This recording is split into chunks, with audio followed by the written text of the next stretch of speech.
Back again. Yeah. As the title alludes to, I've been working on all the motion assets. I've been trying to update the stream. There are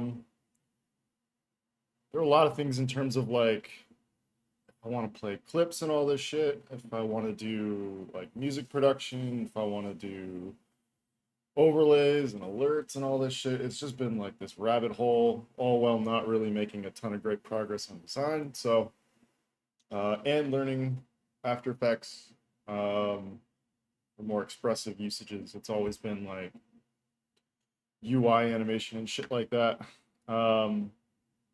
So getting in there and doing like you saw on like the stream starting soon screen, and the logo, you'll see it kind of loop. It shouldn't do that. It should probably be keyed out. So like things are starting to get updated. I just need to settle in on design. But in the meantime, it's been probably like 3-4 days, 5 days. So I figured I'd just jump on the stream. I've got some web updates I've been wanting to kind of like jam through and make myself available for any sort of, it's always sort of an AMA sort of thing. Yeah, I'm just gonna get to it. I think I have a phone call at 11, or no, at 1, excuse me, Pacific time. So I don't know if that's happening or not. If it is, I might be jumping out for a little bit. But yeah, it's web today. Ask me whatever though. I'll jump into anything. I probably won't show too much of the assets I've been working on. You know, I'll just do it real quick. I don't know if anyone's here either, but also just get this out of the way. So all these like glitch, or not glitch, but it's like LCD screen type stuff with this modular sort of plugin applied to it with, I don't know. I'm learning all about like stacking effects and like pain that is rendered in After Effects for this sort of stuff. So how can I treat transitions for this? How do I find loading, or my names are just terrible. So looking at stuff like this. So there's like moments in this stuff that I think is coming together. There's like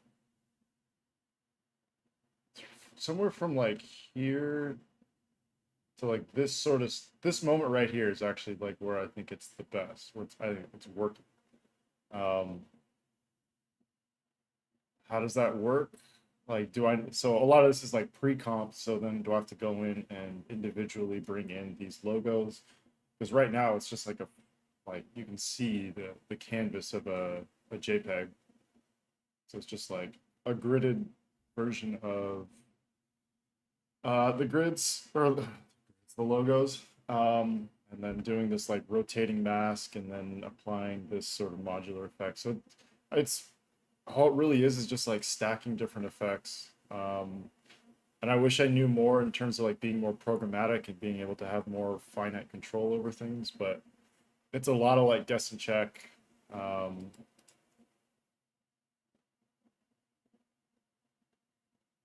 this is just the higher res version, but like how it resolves on something like this. Um, yeah, so there's like different settings here that I was just not really understanding at that point. Um, so yeah, you can see like this is one of the early renders exported out. It's, I was liking it, but I didn't like it until I sort of saw where I could push it to with stacking this sort of LCD effect on top of that. And then there's like a glow that I want to put onto it, but you can see the way the glow is being computed. It just looks really halo-y and pasted on. So there's a different plugin if I'm going to buy that. I've told myself if I get these contracts, I can start buying all these toys to play with. Um, but yeah, this shit is so fun. I love it. Um, and you can see like the halation going on around the edges. So that's my world to this point for the last like 5, 6 days. Or no, fuck, it's Thursday. I lied. 4 days. 4 days. Yeah. Um, and then I'm just like trying to figure out how to configure my Stream Deck. So this is like I did a sample so I could figure out how to like with the Stream Deck trigger animations, and I just put it's just you'll see how stupid it is. It's like Discord. So get it to animate in, animate out. Well, show the clip. Okay, so in Streamlabs, toggle the clip, play it, and then close it. So it's not something that I have to like push it twice to like close it and then reactivate it. It's all just stupid stuff. I don't expect anyone to give two shits about. So I'm gonna stop talking about it. But know that like it's on the way. The main reason I want to get the stream assets and everything down is like I want to start recording um like more technical videos, more like topic based videos that are just to the point, not me rambling. So this can be like work session AMA where there's really like whatever. Like there's the videos that kind of do everything else. Um, don't need the don't need this. This is like everything now, which I don't know, it's kind of daunting, I guess. Kind of hard for this to be all things like very technical at times. Me like working, showing progress. Like if there's videos, I can just kind of like point to like go cinematic color grading. There you go. Grid systems. There you go. So I actually found so on the YouTube channel there's a discussion for topics, and definitely feel free to drop them in there. I just noticed there was one in there. I don't get any notifications about it. And if you know me and checking notifications, even emails and shit, it's like I don't know what to quite do about that one. Um, Sorry, I like gonna have to periodically check emails to see if I'm having this call at 1 o'clock. In which case, it's supposed to be 15 minutes. I might just bounce out and then come back or stop, have lunch, and then come back later and do like a photo stream tonight. But yeah, so a couple updates I've been working on. Um, if you remember this page from before, it was kind of really sort of try-hardy. It was like all caps and broken line like segments, spacing between each words, and the whole idea was like the title was supposed to span down through. Um, through this sort of like you're supposed to overlap the content in something that kind of carried you through the layout, and I don't think I need to really do that. I know I don't. So this is one thing I've been working on in terms of like how do I make this initial moment a bit more um, useful and like a bit more conservative in its approach. Not like I think there's something about all caps that shit. This. That I think it's just I don't know.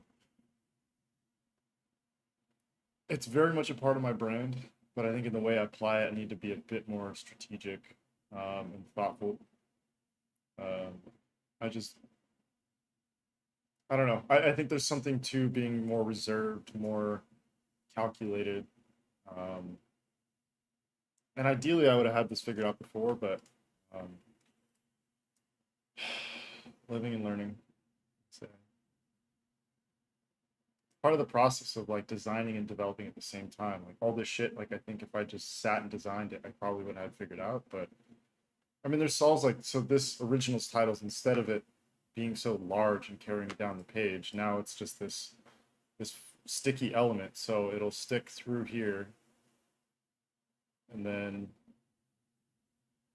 it kind of sticks then to the index, which then provides context to this as well. And and now if you click this arrow, it takes you to here. Um, and just in the same way that this whole index purpose has changed. I think for me, just navigating the site, I found it was just a pain in the ass to like all these were anchor links. The idea was like from here you could dive in and you could find out what you wanted about this, but it was burying access to all these things to multiple clicks and long scrolls. So the Explorer is definitely part of it.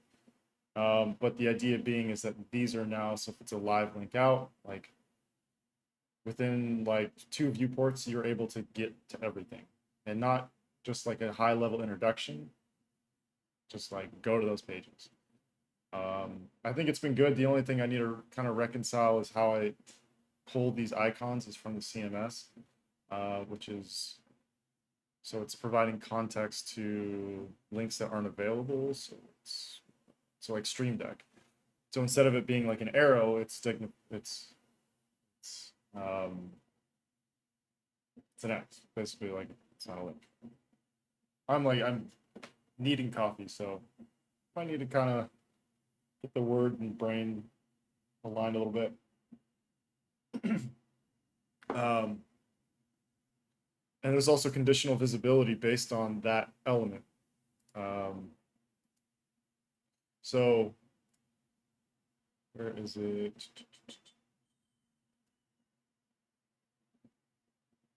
CTA gray. Oh no, I did it upcoming soon, so maybe I can do it. Hmm.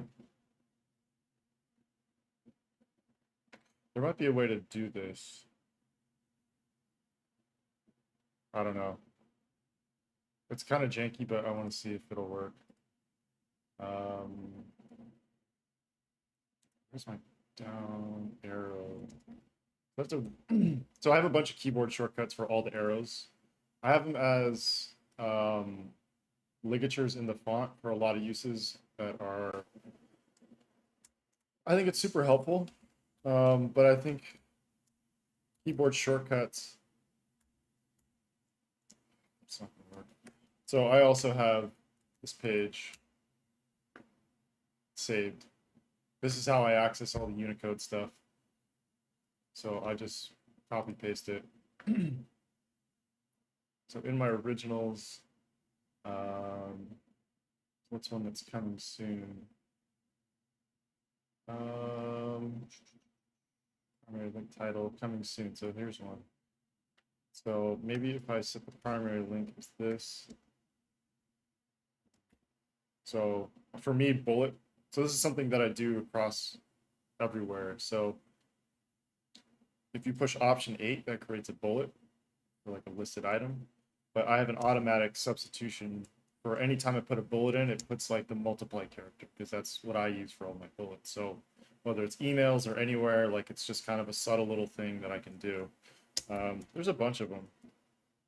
It's basically the ligature shorthand baked into my computer. So, but then I can access those characters, and the benefit of this versus using ligatures is um, instead of that arrow, I think if you look at SEO or any sort of readout of the code, it's going to look like that, or the arrow is going to look like that, which is not bad, but it's a little cleaner if you're using the actual character. So that's one of those things I thought I was being really clever with like all the ligatures and baking it into that, and it's been great, and it's because it's accessible everywhere. But I think keyboard shortcuts is probably the more practical way to go. Again, both doesn't hurt. So the brand, okay, good. I did the last one. That's fine. Well, so if we look here, so because I updated the arrow, so goes to the brand. I gotta make sure conditional visibility. Yeah, so there is a conditional visibility somewhere in here. What's this? What? Why would I need this? Get rid of this for now. But the problem is, so we don't want to show this. So element is visible when primary link type does not equal down arrow.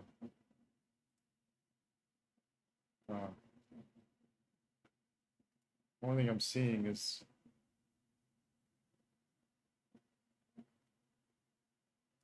why is it not gray? CTA gray. I don't. Primary link is coming soon. Oh, so I just have to add. Oh, works now.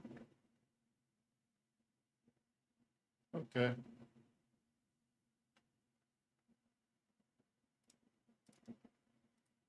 This is one of those little like weird system things where, I changed how I'm leveraging the CMS to populate this, but so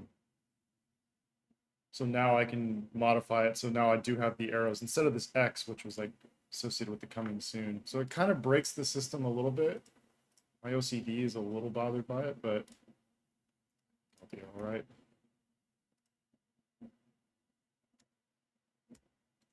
Ah, fuck, let's see. Go.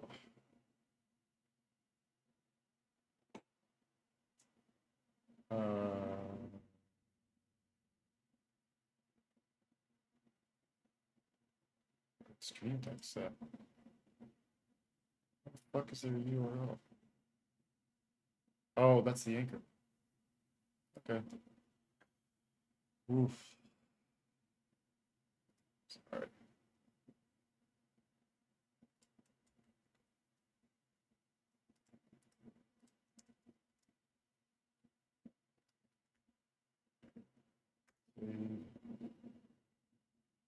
Making progress. And see what sucks now is like I'm almost wondering if I need a second. So you can do a shift space to add extra spaces in between. Because it doesn't, like a lot of times if you do a like space in the CMS, it doesn't register as two spaces. It'll consolidate that down into a single space. Unless, I don't know if it's called like it's a shift space, but there's a technical term for it. Non-breaking space? I don't know. I just made that up. It's probably. Ah, fuck.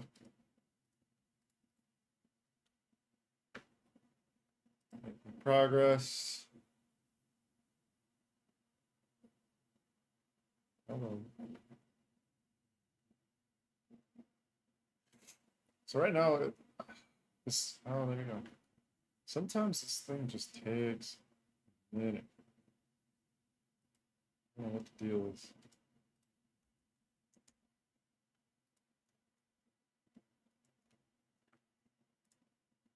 I gotta get rid of these fucking pronunciation. That was a late night idea that stuck around way past its expiration date.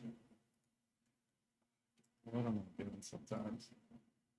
I need someone to like step in and just, hey, we don't do that. What were you guys on that one?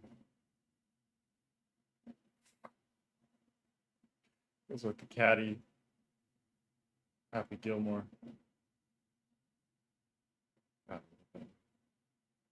All right, so it works. Bueno. Yeah, this is an idea I've been playing around with. I don't really like it. I think just simplicity is better.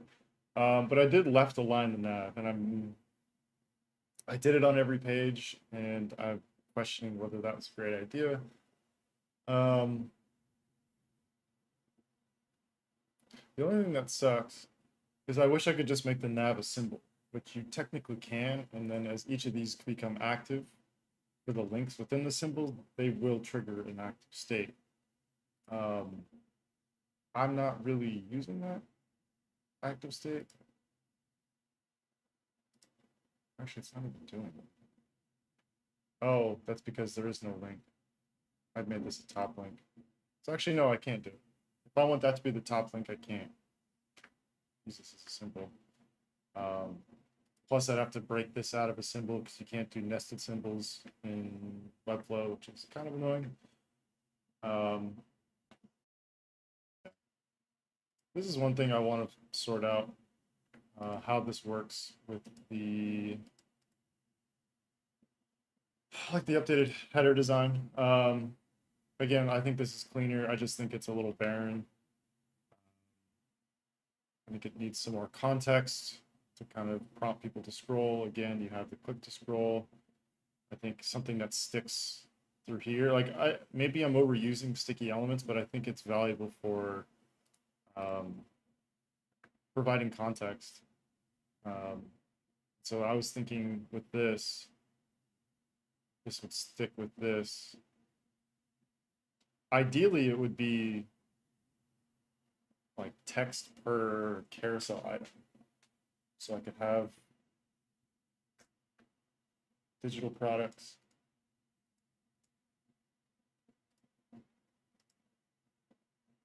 Both digital products.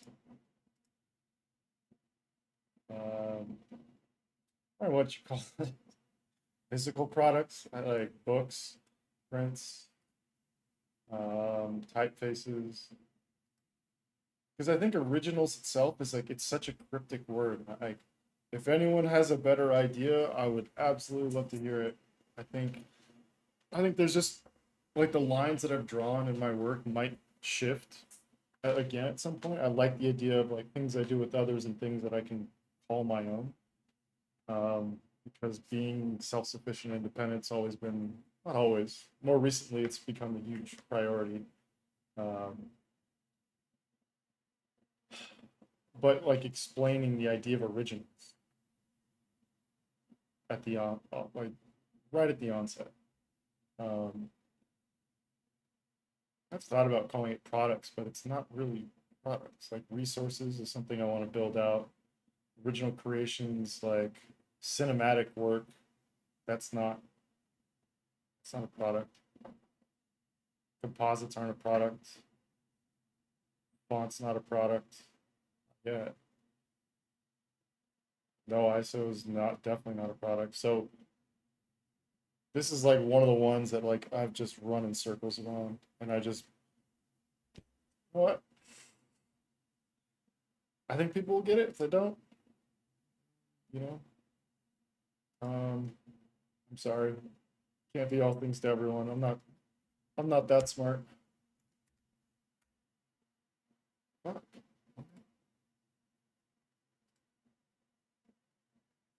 God. So just trying to think of like what this could be. I don't like that it does that. Like it sticks there. It should be 28. Why? Oh, this is calculated view height.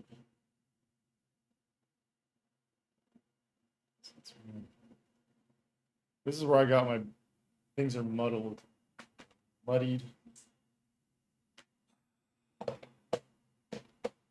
Because the font's in view width, and the height's in view height, and I don't have fixed height sizes, and maybe that's where I need to go and get rid of padding. It was such a mind fuck to get working though. I don't know if that's the right solution. And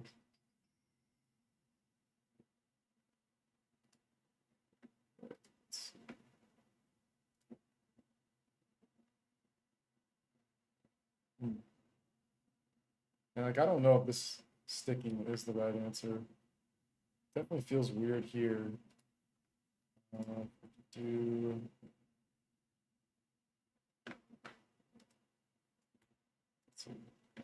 I may like there's some other things I want to work on real fast actually. This is how it's been and it's not ideal. This transition finally works. This was kind of a mindfuck for me at least in terms of like restructuring things, but one thing I do want to work on is, well, it's two things. There's the playlist pop-up. So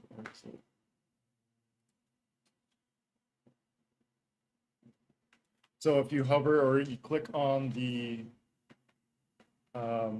music icon down below, it'll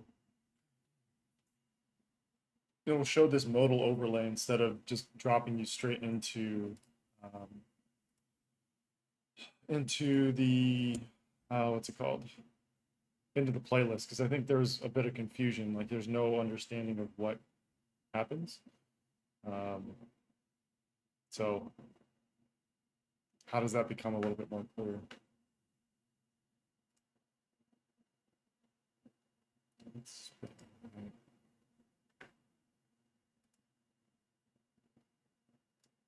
Why is this vertical?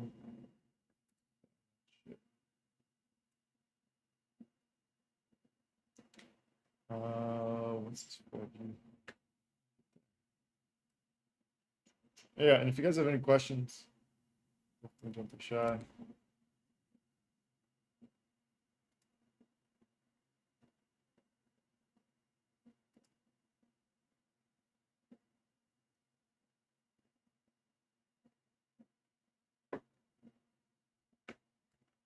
Really wish I could play music, and I did realize.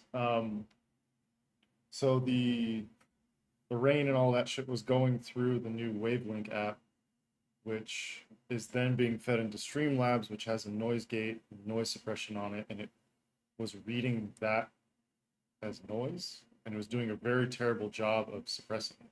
So I'd either have to like turn the rain really fucking high, or I just have to get rid of it for now until I can find a way to, I don't know, bring it in as like an audio file, so I can just like put it on for 5-10 minutes and then just record the output from the website and then have that.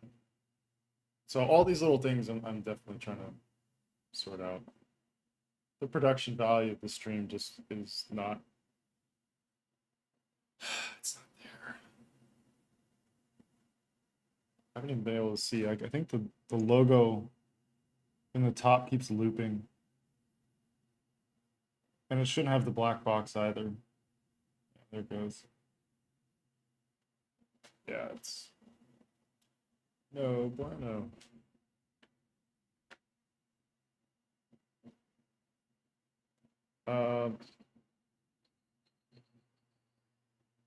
It's the only thing that really needs sorting out. I mean, with this, I'll just do a quick like responsive check. Try and get my naming decent. C playlist text.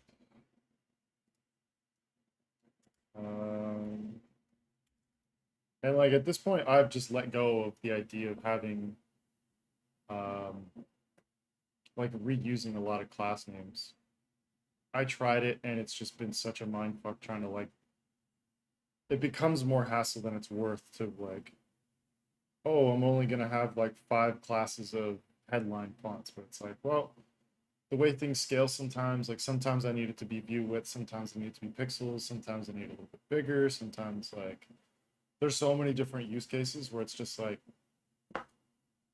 and it keeps changing. So I'll change one in one place and then it just set up somewhere else. And then I had a combo class and then I modified that. And it's just, I recommend just renaming classes and, you know,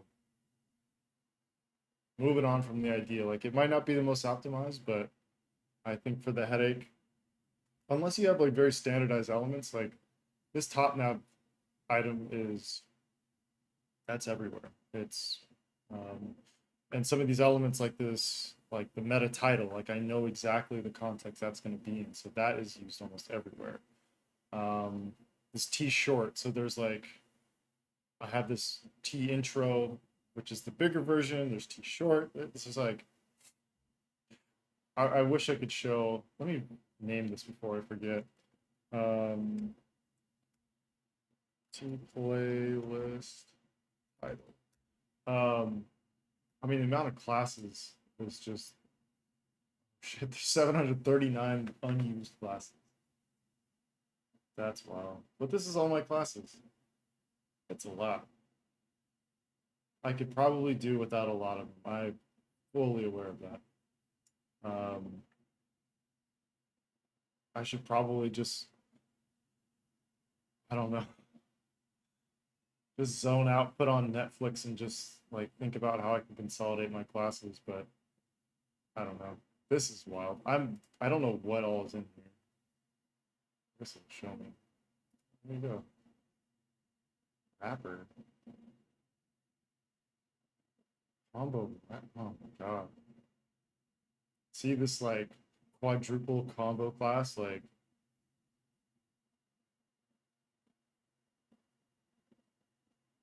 strike through. Oh, I guess I got rid of that. Fine. So it won't like cleanup or all things aren't used. So if it's not used, it'll be like, hey, you can clean up your classes and consolidate code because these are just not. So a lot of them are combo classes. All these breadcrumbs. I would have, oh yeah, breadcrumb 2 is. This is from like old site stuff, and I finally went through all these like legacy pages and just like deleted all the content, which then opened up a lot of classes to be deleted. So 739 classes. I'm probably removing something I wish I didn't, but I only live once. Yo, Tonino, I'm with you and loving that 59. What's going on, guys? How are you all doing? I'm running away from motion, doing some Webflow.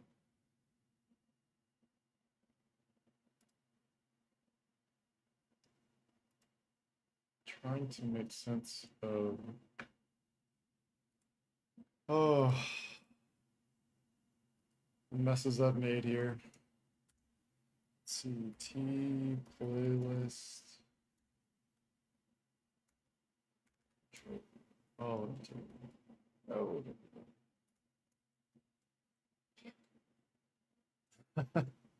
Like doing all the wrong keyboard shortcuts.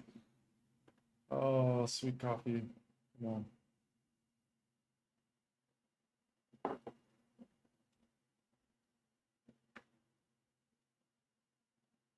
So now that I have these more or less figured out, I think it's just ahead of doing the animations, it'll just be a quick stress test across the different sizes.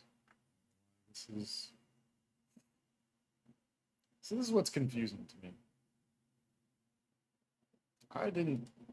I specified, oh no, that's why, because this is, hold on, done. I actually do want it 16 pixel font, but because all bodies is 16, it's not overriding it. So one, like, in order to like inject like font size 16 on this to override the default, you have to just like go up to 17 down to 16. As long as it stays blue, you're good. So now if I go down to, if I go down to tablet, yeah, it's now 16. Just see the sticky position or fixed position's not quite right. So I just need to check on how the little icon at the bottom sound thing. That's great. How that's being positioned. So that's still 4 view width. If that hasn't changed, I'm a little confused on why this is so much closer, but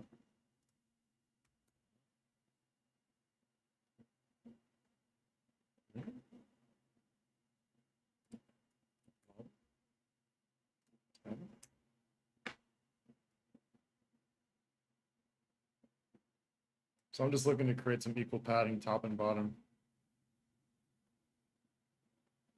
Because there are some elements that show up down here too. There's the there's a banners. Oh no, that's on the collaborations page.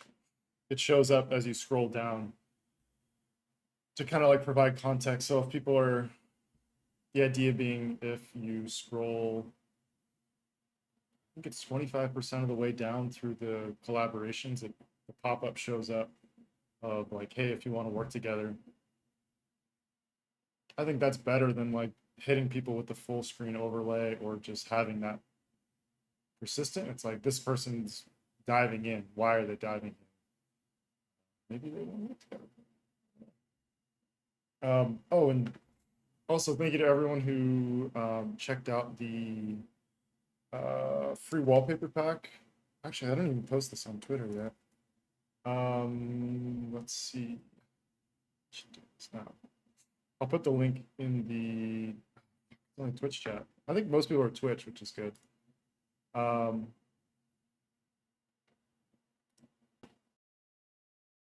So this is like Excel. This is the Excel viewport. Just I need to spend more time again.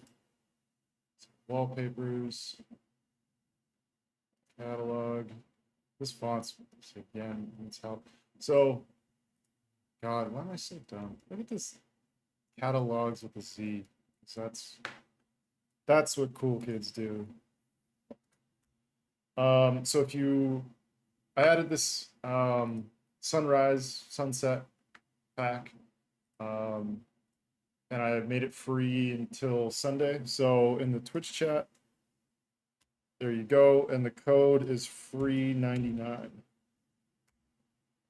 If you want to grab this pack, I do want to create more. Yeah, I need to update these pages. These product pages need help too. I don't know if I'm going to get to that today. This font, this is really bugging. That needs to get fixed. But one thing I'm noticing too is with the, so where I have my, what's it called? I'll just pull this out here real fast. Like the anti-aliasing, it's happening in the project settings custom code. Which is creating a bit of,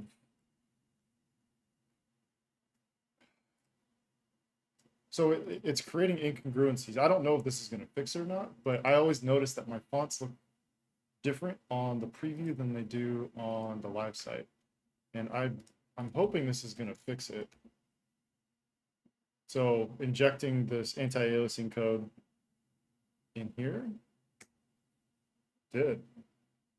you can see, so you can't see my cursor, so I'm like waving it around like an asshole. You can't see what, like, so at the top of this box, this little intro text, you can see if I cut it and save, how it goes back to thicker. So it hasn't been anti-aliasing at all in preview. So there's been this weird like um like everything's felt so chunky in the editor, and I get on the live site and it's just like you can see this title even especially like it feels much thinner. Let's save the custom code. Oh, wait, no, I didn't. That is not happening in anywhere you can see it. Not useful. But so I think this will, that's wild. So if you're gonna do anti-aliasing, I would recommend that you put it in the some sort of local editor. So okay, so for me, the way I do any sort of like persistent things that want to oh god damn it. How the fuck am I getting spammers in here already? YW Trunks, like no one wants to be famous. I promise you, bro. Why follow? How the fuck do I moderate this now? God damn it. Streaming problems.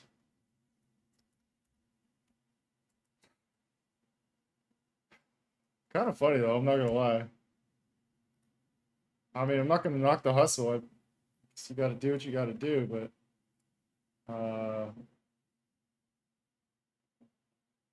it's all right. Now I've got to figure out how to do this. This guy's got to get blocked. Dashboard.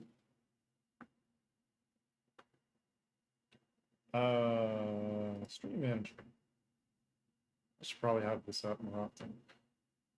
You.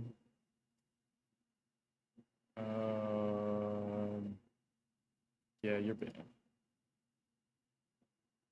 Later. How do I report this person? Here we go.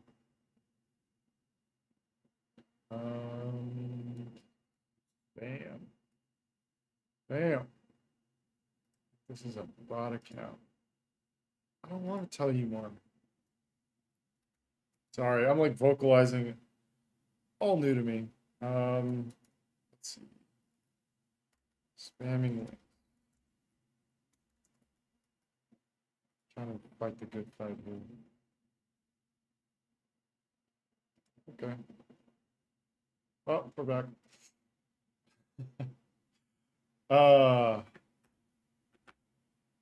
Yeah, so where was I? So I have this thing called aux, which for me is short for auxiliary. And I have a local CSS embed. So this is something I put the aux symbol on every single page. So if I make any updates to CSS, it gets carried across every single page. Is that the most efficient way to code? You could probably debate that, but I have some things in here like a faux top is what I've called it. So this is like I always have an element like a top div because I don't know. Basically, like I use it for anchor linking back to the top. It's always there. I don't have to add it anywhere else. I could probably put it in the navigation. Don't have to. It's always here.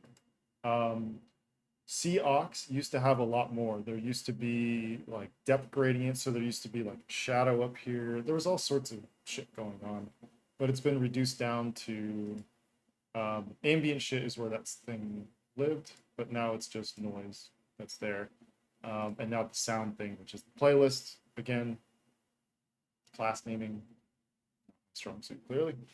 But I found this is super useful.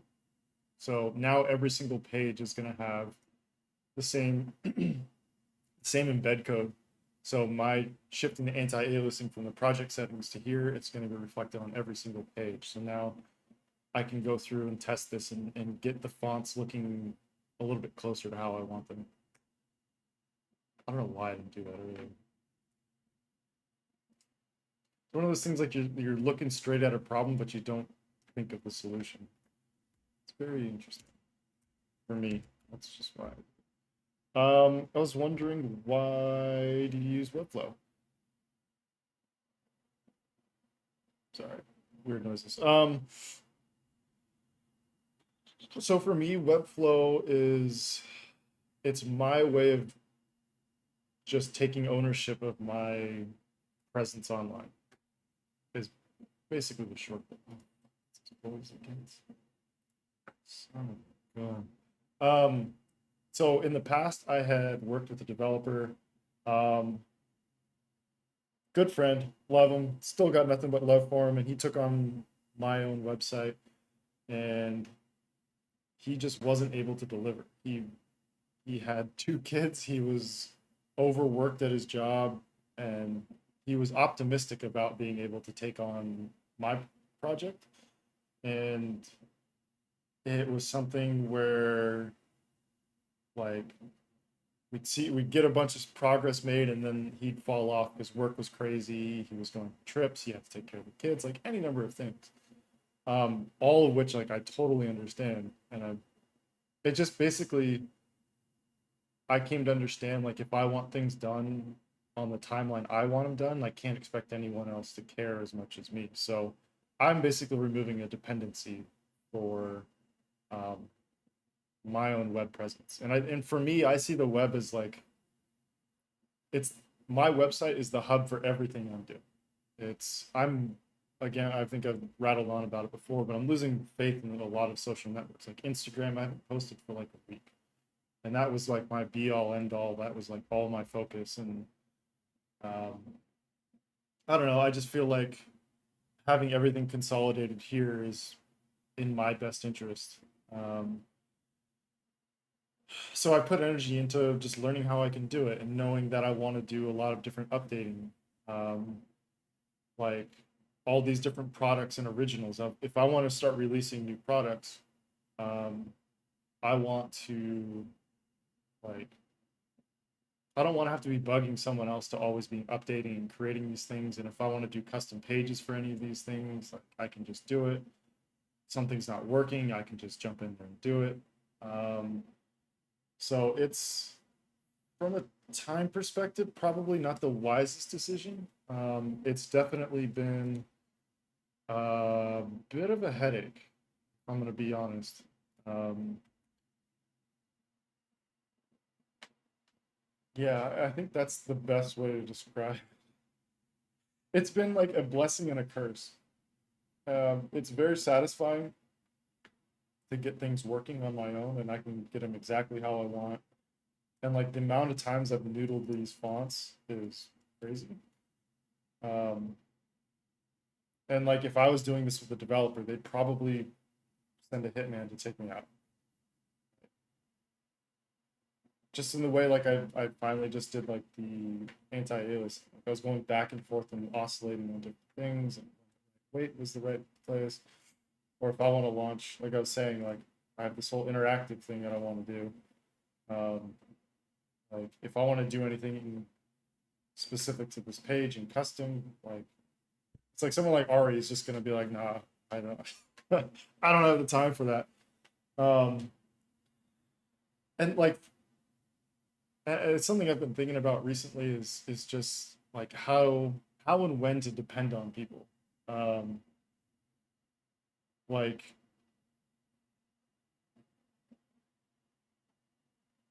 it's good to interact with people and to depend on people to a certain degree, but like to entirely rely on someone else for something else.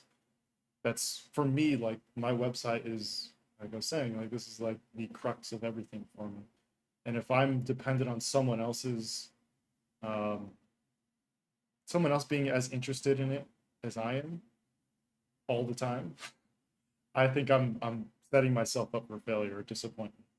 And it's not for anyone else's lack of effort or I'm not saying like people just can't be counted on. It's just for me and my standards and my expectations, really the only way to have it done is just for me to do it.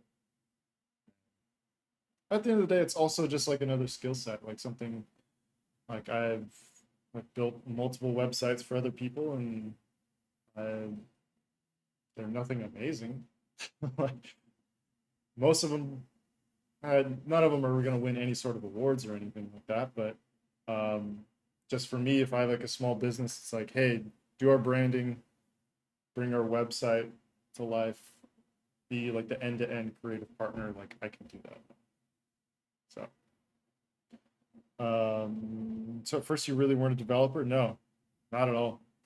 Like, um, I I used to dismantle um, Squarespace templates with like what was it? I mean, it was something like 2,000 lines of CSS code, and it was just like tearing things apart. It was just like I'd find one that had the right idea from like a rough content perspective and the right elements in the template, and then I would just hack it to pieces. Um, and that was just untenable. Anytime I had to do updates, broke 10 other things. So I learned CSS doing that, but like in terms of like I don't know JavaScript, um, don't really know Sass, don't know PHP. I know the fundamentals of HTML, which I think made a lot of this. So the visual editing you can do without HTML knowledge, but it helps if you understand like the fundamentals of it and structure and like how things are being impacted by different parameters and different things you toggle on. So it's it helps, like, especially like position. I think understanding like how position works with like position relative and then doing absolute within relative. So there's a lot of little things like that you'll learn along the way. But like if you're thinking about it, I wouldn't I wouldn't let a lack of development knowledge get in your way. I think there's a lot of options for like Webflow University, really solid. Um, they do a great job breaking down what is a pretty complex tool. The tutorials are great. And then there's other people. I think some other people in the chat were highlighting what's his name? Like Timothy Ricks, T Ricks or something like that. Does a lot of like breakdowns and like he seems like a Webflow specialist and he's very refined courses on YouTube. So if you want to learn, it's definitely available.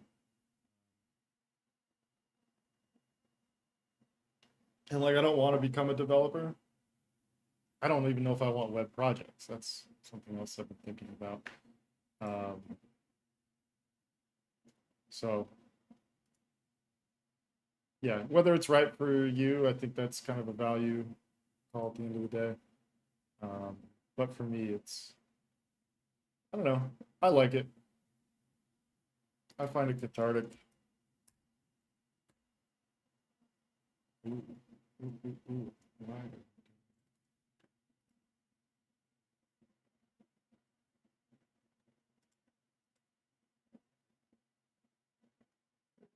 Minute. Auto, auto. Shit. Oh, why don't we do 80%? Come on. I always fuck this up. That should be 92. So if it's four view width off the side, still a little bit of math. So now this spans the whole bottom, which I'm worried about it on the collaborations page. Let's test that real fast. Yeah, so this is the banner. Oh, you want to work on something? Read native clipboard. Don't tell me this thing's fucking gone. Oh, oh, copy. gonna lose it. Sometimes if you use like cut, it's scary because you can lose things. Sometimes it doesn't read the native clipboard. There's really weird. I mean, it's doing a lot when it's copying and pasting all these elements, so I'm not totally surprised it doesn't work. Uh, so this is a problem. It's almost like I need two different versions. I definitely don't want to get into. Or do I make this a vertical element? And smaller.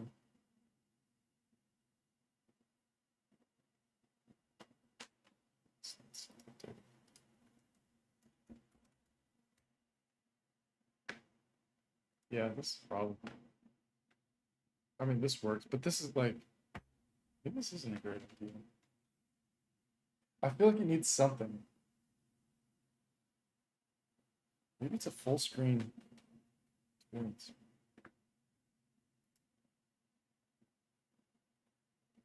It seems like overkill, but fuck it, why not? Go big or go home.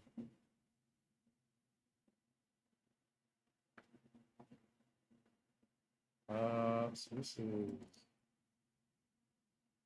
interesting. So I can create margin 11 view height. So that's the height of the navigation. So that nav main. So now I'm always going to be clear here. And this is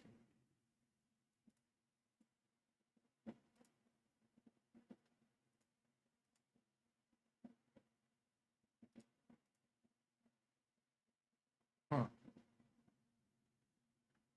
Maybe there's an opportunity to do something more interesting.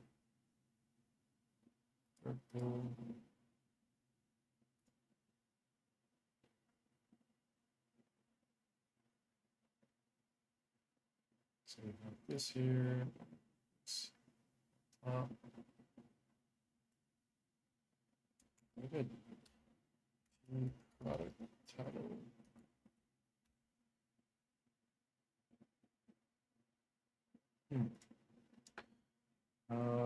Let's do. That's what I should do.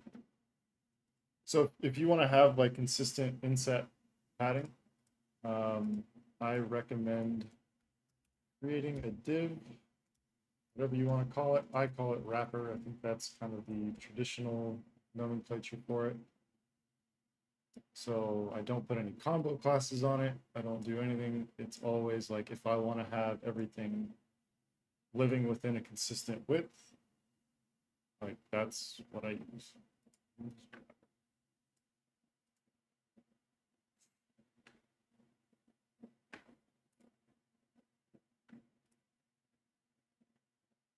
So now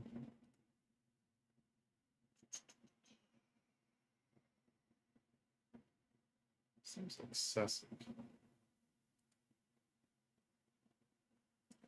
We'll figure out how big to make this thing. Height, max width. Let's do.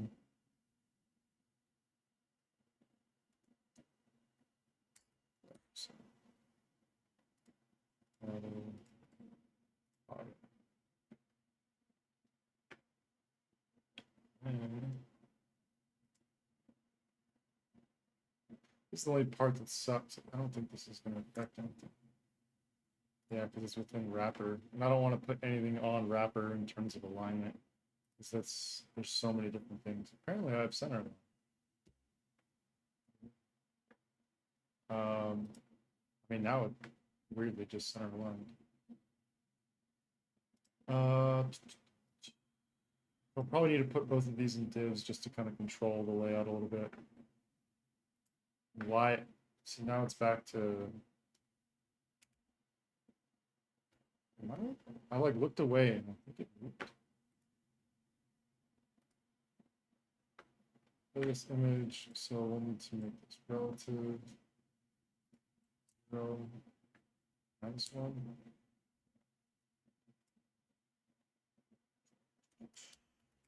Center. But I'll do center combo classes quite a lot. But I will put this in div. I don't like putting a lot of spacing on the font layer itself. Or on, yeah, whatever, like the T product title is something that's used across all my product pages. Whoa. It is shifting. I think I know why. Just like that. So you can add combo classes and add conditions. So it's like T product title, then I can do like playlist, and then I can add very specific additions to that. But I'd rather not. I'd rather put it on the containing div.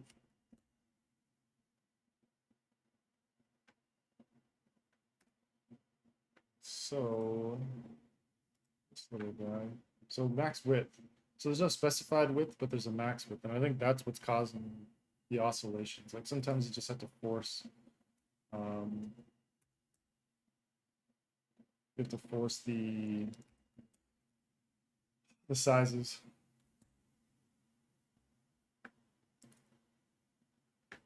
So now got the square aspect ratio. I'll have it sitting beneath there, so I could do maybe a little overlap. I don't know. Winging the hell out of this. Control text. So this is a little small. And one thing I'm also doing is I started going in and redrawing some characters for the font. This is my font, JW.S.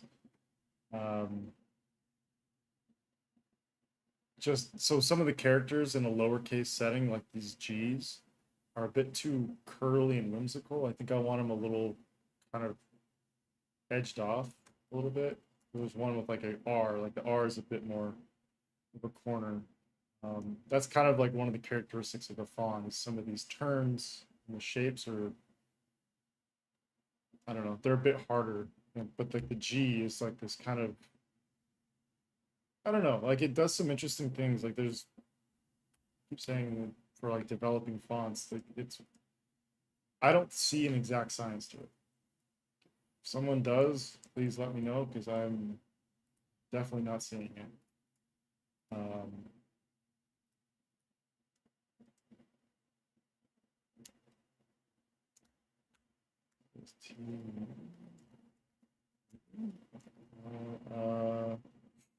But like how characters interact and how they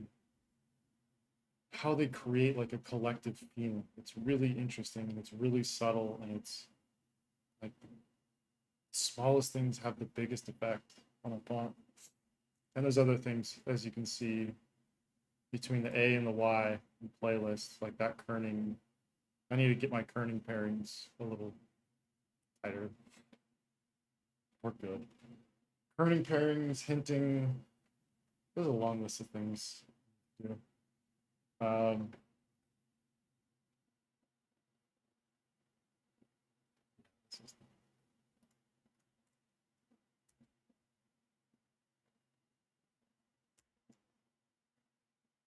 What is this? Oh, there we go.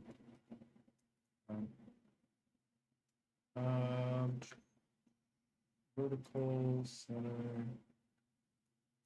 This intro. It's adding.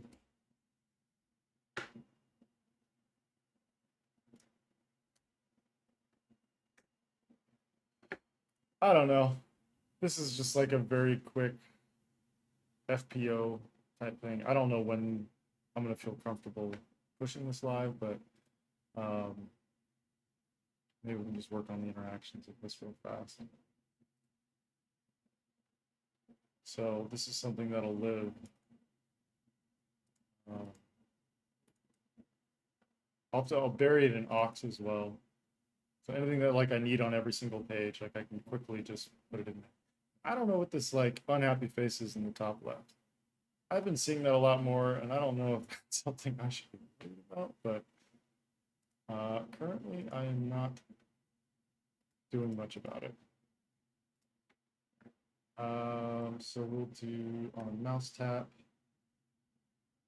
Let's see, start animation. I have to clean these up too. Create an animation. Playlist.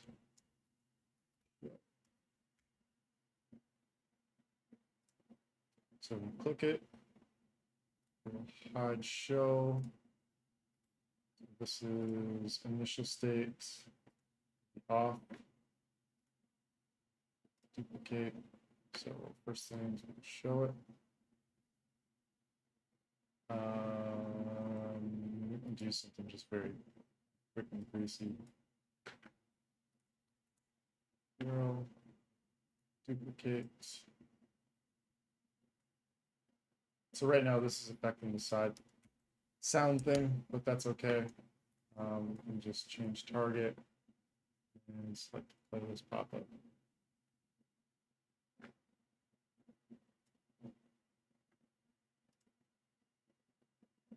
So there you go. Shows it, and then brings in the content.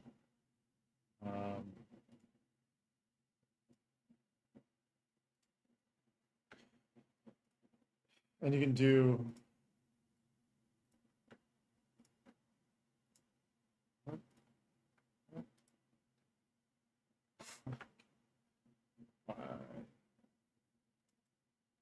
oh, because it's not in the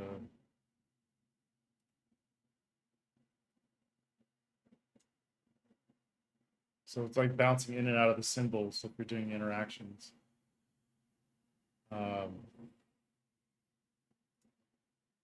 in and out, like if you select the element and it's outside the symbol, it'll take you outside of the symbol. Just keeps really going back and forth. Do rapid. Nope, not filter. So this will just have to be selected element. 0. Duplicate. %.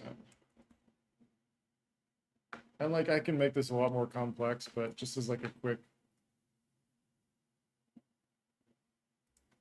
like it's really that easy to make these sort of overlays.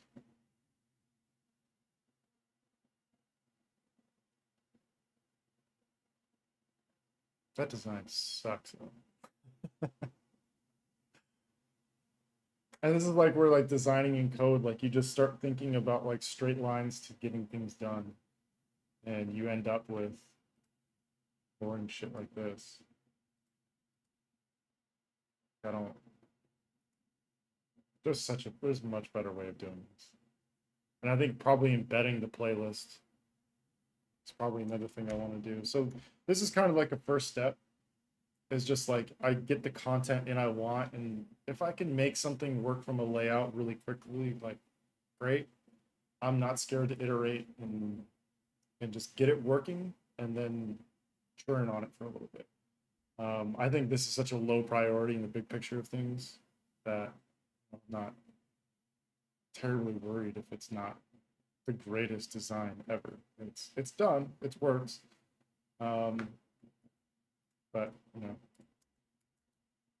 I'm starting to think like a developer in some ways of like being very goal oriented.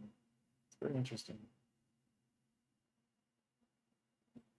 I don't know if it's a good or a bad thing. Some of the changes. I'm less precise, I would say. Embed playlist.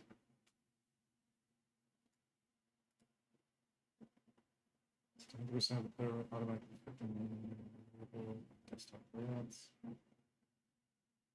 Color.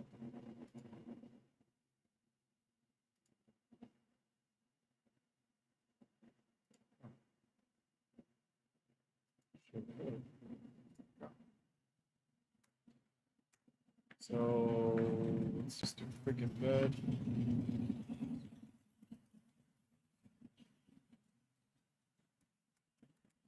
Love it. So we can do a quick embed. This works. It does work. Playlist image. So I think having like the playlist and the image side by side is probably what I'm thinking.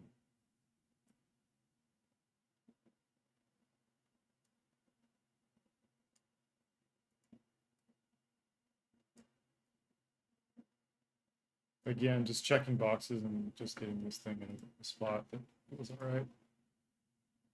Horizontal.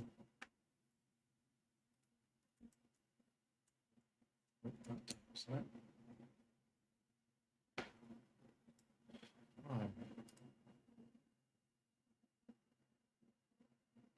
Can I do 100% for this too?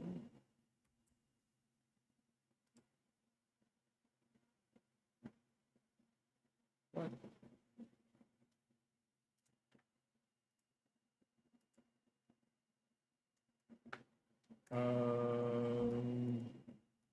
Responsive Spotify embed.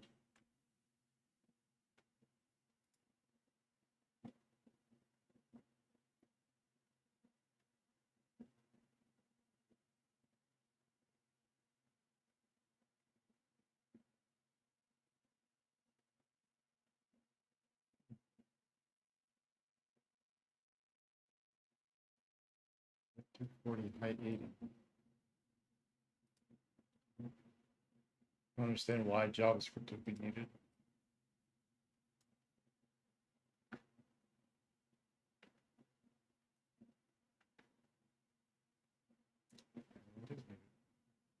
It is needed.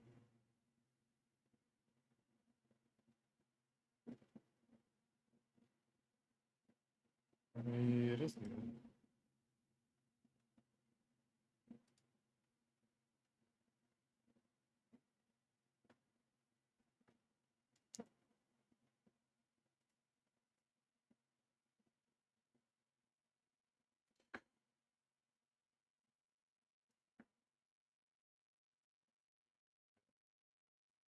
Shared playlist.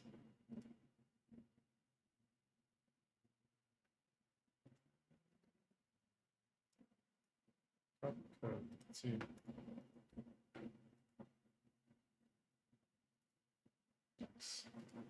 Looking good.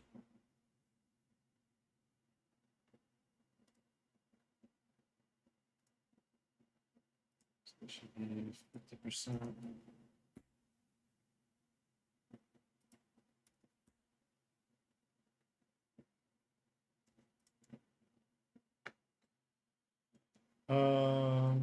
Let's see.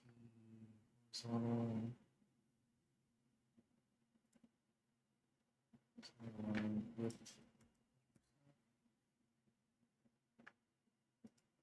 Y.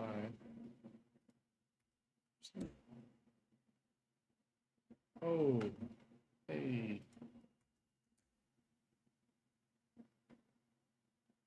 Oh.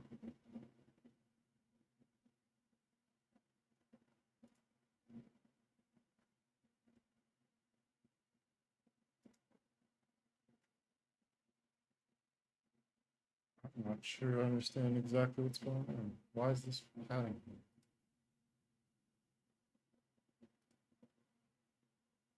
Right, 100% should be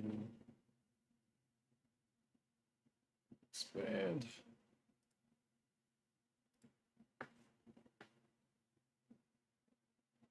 Height. Here's what I don't understand. I should be able to make this 100% as well. Ah. Weird. What if I did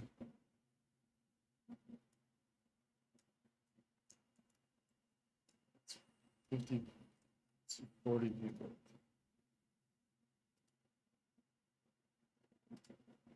So if I do this at 40 people,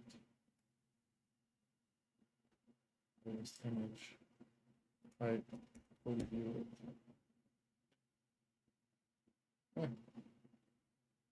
Except I think it's going to be 30 if I want to have any sort of inset.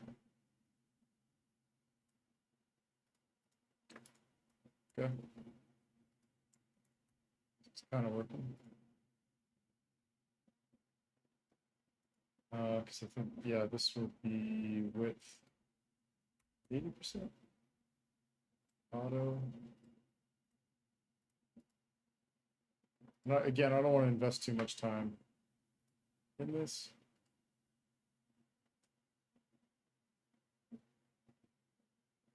Because there's going to be a much better way of laying this out. But I like that I'm able to pair this, these two things together. Right.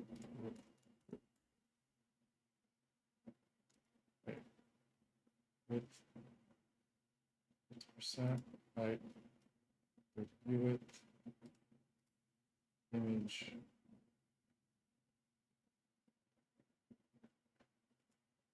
I just need this to be square. That's the thing. 30 view it, 30 view it.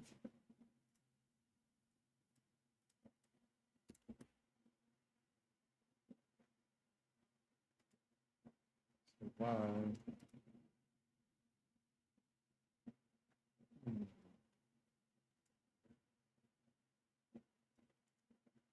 Interesting.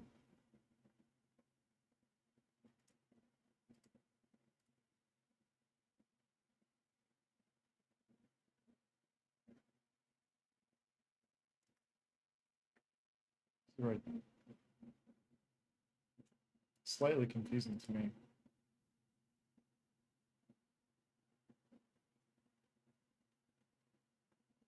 Why is this gap here?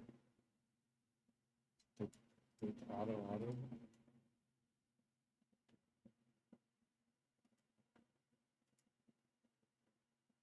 This should be 60 view width. Yeah, there we go. Just having to specify that.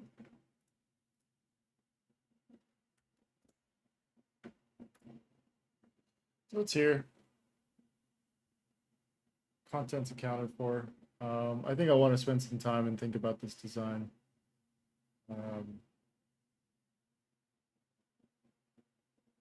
Because this is stuff shit.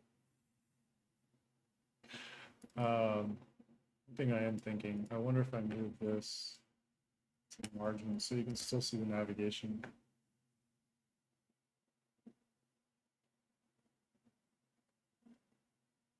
It's not a terrible thought.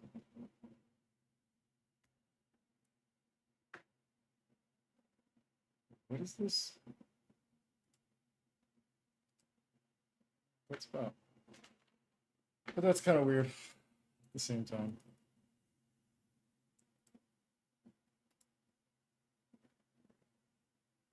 Probably do with updated logo there as well. But so at least this is built out. I'll want to do some iterations on design. So right now I'm kind of in the mindset of just getting things roughed out and just laying the groundwork. I think with the motion stuff I've been doing, this is almost cathartic at this point. Hide that.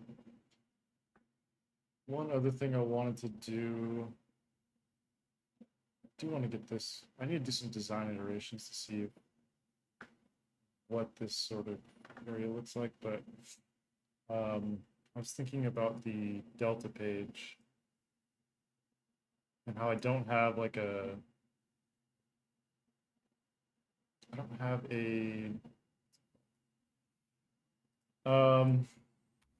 like a detail page, so there's no way to link to these different deltas. Like if there's something someone wants to share. Right now I don't have a URL for that. Especially if I start developing more pages.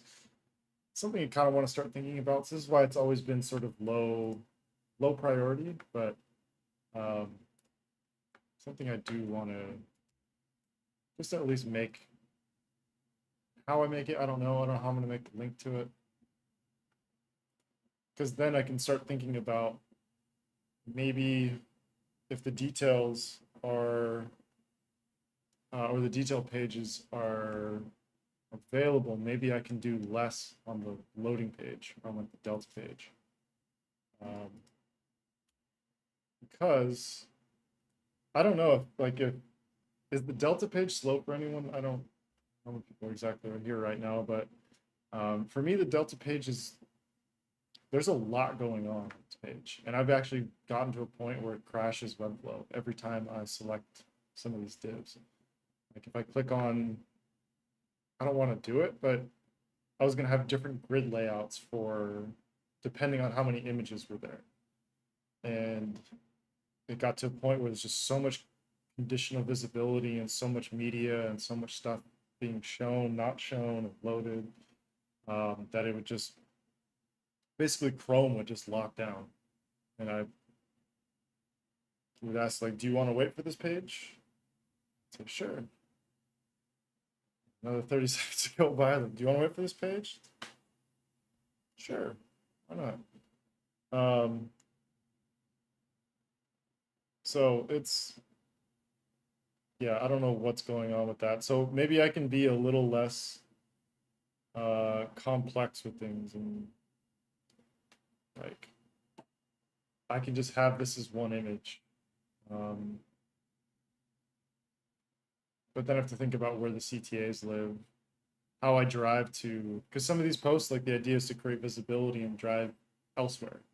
It's not as much about going into the details of it, although I want them available. So that'll be something to just kind of think about a little bit. So I'll pull the hero from here. And then like if I really want to start building this out, I'm also gonna want to think about like having categories. So I kind of do it. I have different types. So I could do like an image category page from the template. So it's all auto-generated through the CMS. It kind of becomes a mindfuck to kind of explain and dive into the details of. And apparently mindfuck is going to set off Siri, so you can search. Oh,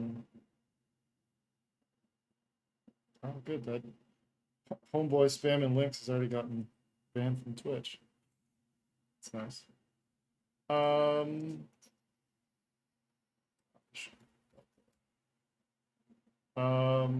So if we're in the detail, so you can see, so these are all the details for the deltas.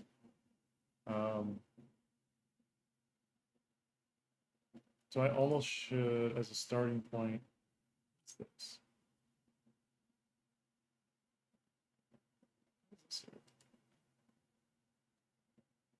I feel like I use this page as like a repository.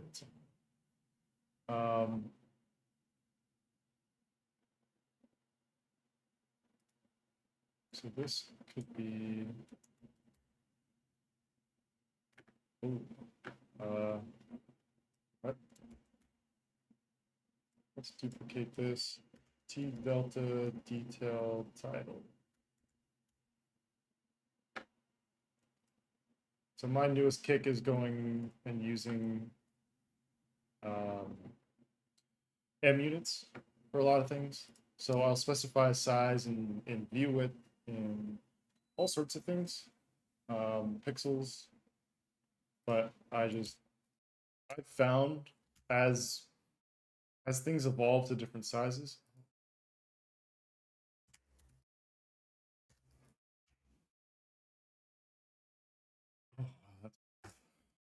What is it? 0.6 m. I just think things scale cleaner. When it comes to letter spacing and line height. Like I don't feel that I need to. I don't have to like change the letter spacing per viewpoint. I don't know why. Technically should be the same. Um, Probably on my head. This is what I'm doing. So this text should be title.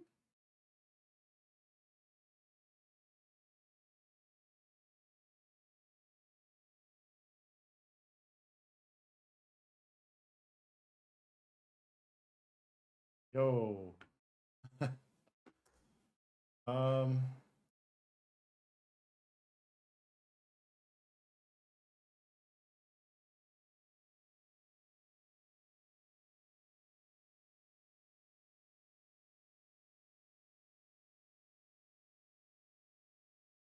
Oh, because that.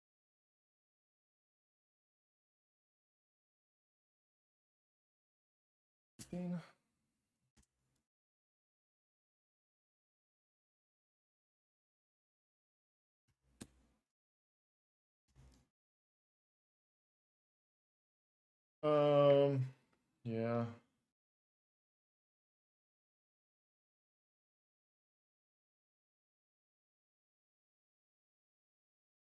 So this is where before I probably would have run all caps.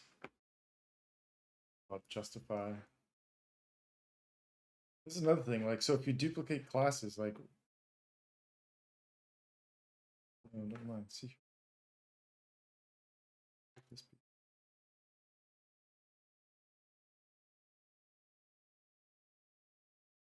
All these things that like I don't understand why I do them sometimes.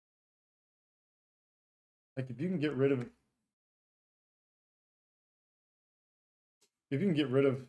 um code, like as for me the goal is to have as little blue in the right rail. That's less code, that's more efficient. But knowing that there's a point of diminishing returns, like if you try and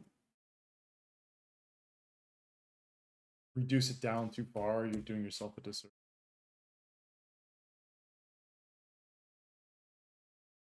So I'm really trying to like make this easy.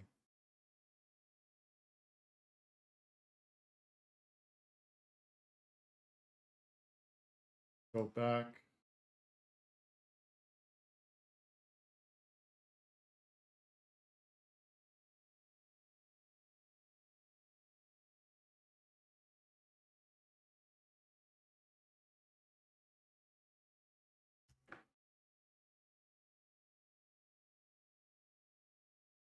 So I can use this as a base and then I can modify it.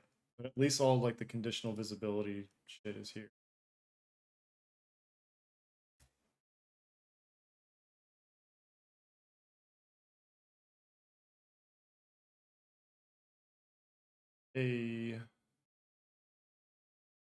This is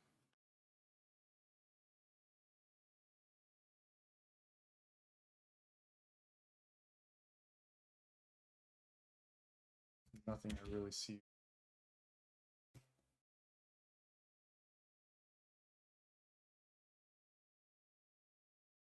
This becomes redundant, but I think the links are valuable. You can see like easy to test and see how it's working across all these different content types.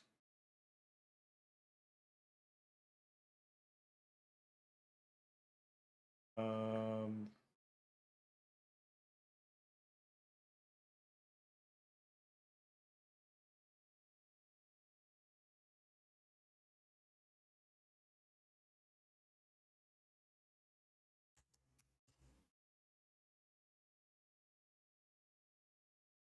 like where it's going. It's gonna need a little nest a little bit. And so sometimes, like I know I was saying, I don't like to do text padding on text layers. It's more on the divs. But if it's so specific and this is delta title, very specific exceptions to my own rules.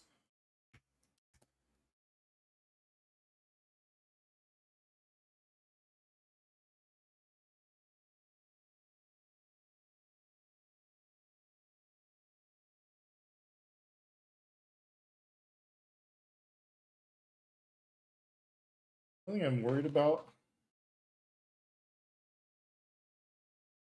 is having this feel close to the list view because I'm going to want to pull the list view back in.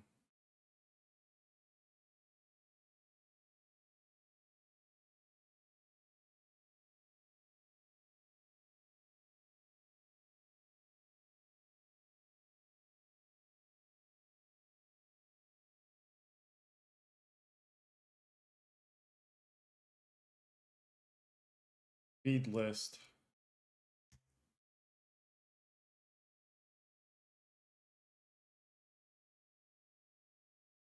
bug out or not.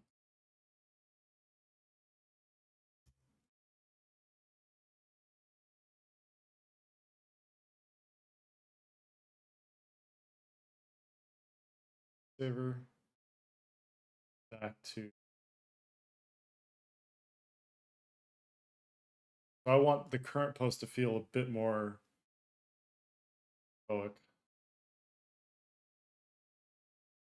But like it feels like a detail, like you're seeing more. There's a reason for going. Maybe R. And then so for me being really stupid, gotta have thick. And as you keep adding C's, extra thick, so you start adding thickness to the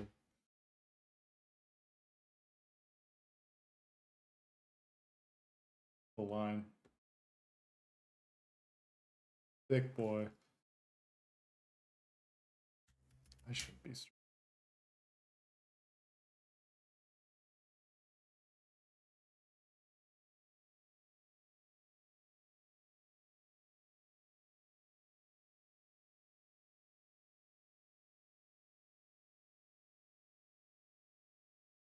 This is also a weird thing to look out for. Like I'm selecting an empty div that I just created. It is showing seed feed list, which is down here, and it is not selected. So sometimes you get caught of like trying to add, like I see it selected and I just start adding stuff down there, but it's in this weird like middle ground state where it's not really adding anything to anything, as far as I can tell. I don't want to do it right now to test it, but just kind of double check sometimes. I don't know why. Go back, click off, click on, and it's back. So this would be container delta related. So let height div.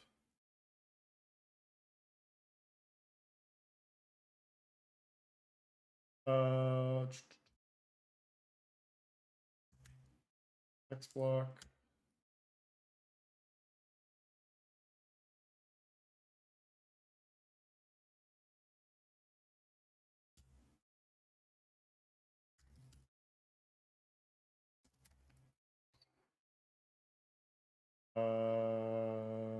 Could be C product.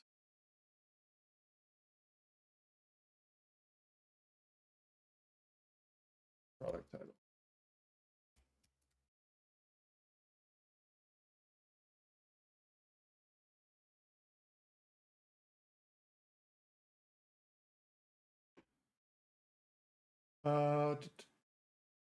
To view it.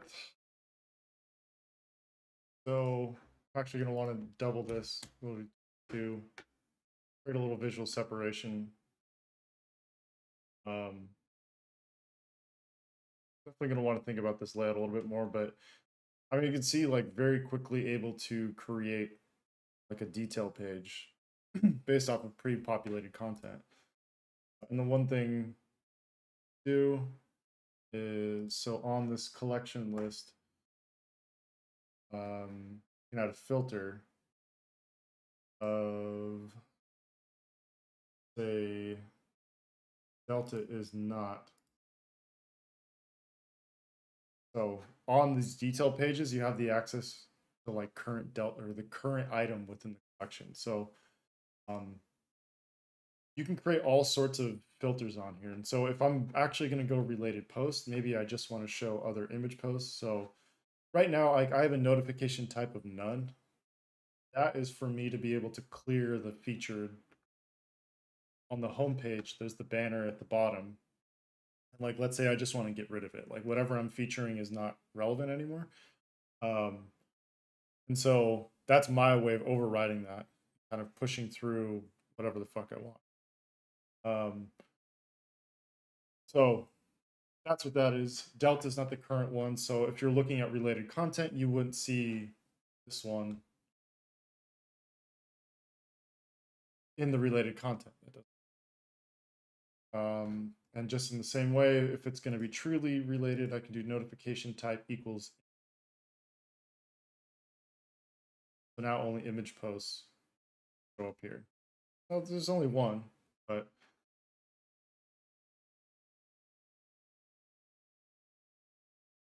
actually the link.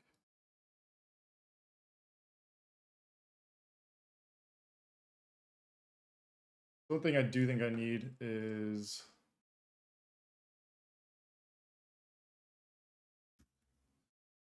it used to be called ebb tide.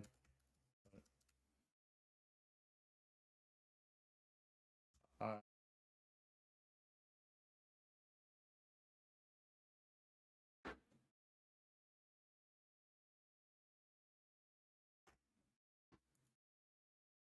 this is these combo classes, like I just have to start over. I'm just inheriting a mess. If I try and clean that up and make sense of it, like I don't think I'm doing myself any favors. I'm creating a potential shit show. So for the detail,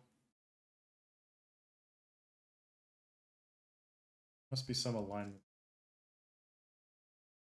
I was gonna think 47 divided by 2 and just have like a detail is like half size.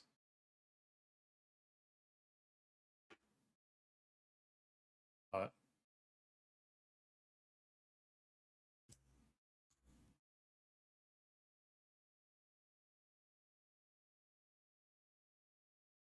so again, gonna want to half wouldn't have even worked. I think it's more about creating separation.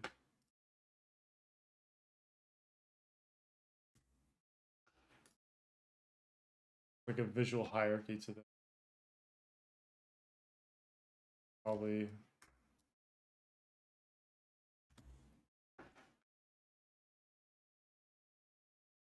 one thing I'm not crazy about this. This almost feels like put this in a div.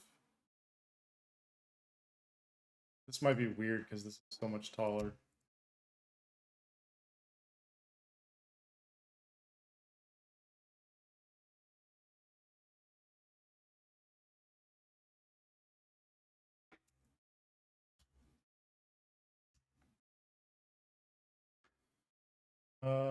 Let's go.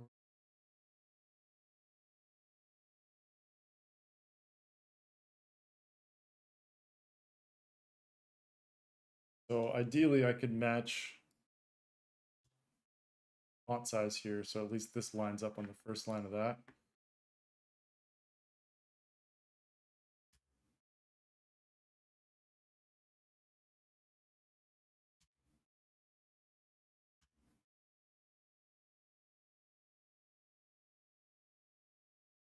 Works.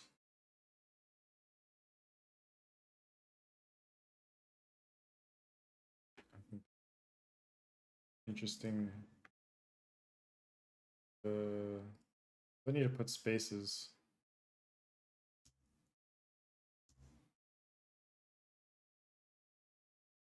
I'll just go back and forth on how I do that.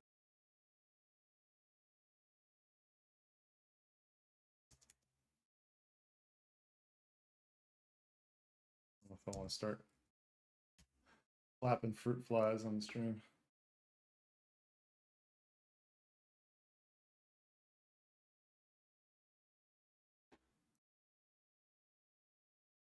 Minus 0.08 m.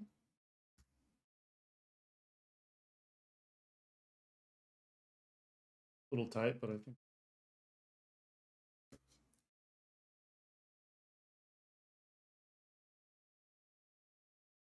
Now this is linkable. Might need to change to no cap. Oh, I never fixed that. Letter spacing on this is.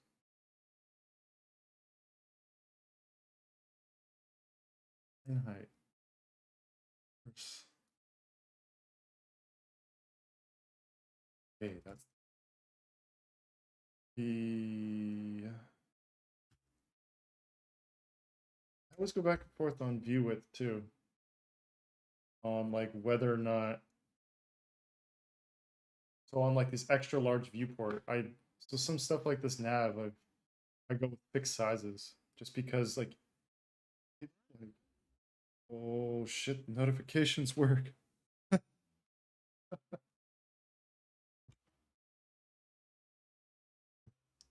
There you go. Thank you to whoever subscribed. I didn't quite get a chance to see Abby Joy. Actually, I think the mini feed works. Subscribing. Um, yeah, that notification. I know, showing a little bit earlier. It's probably gonna be. I don't know. I want to do some like really interesting full screen stuff. I don't know if it's gonna be too obnoxious. Um, there's probably people who are like, "Damn, this guy's an idiot."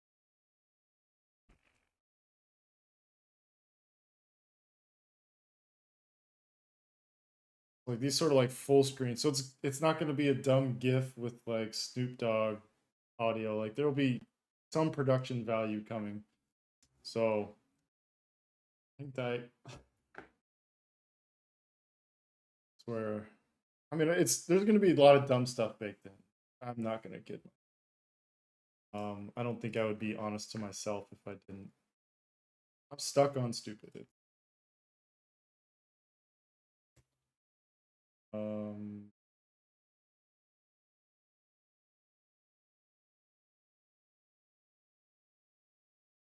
auto type 5 UA. That's no.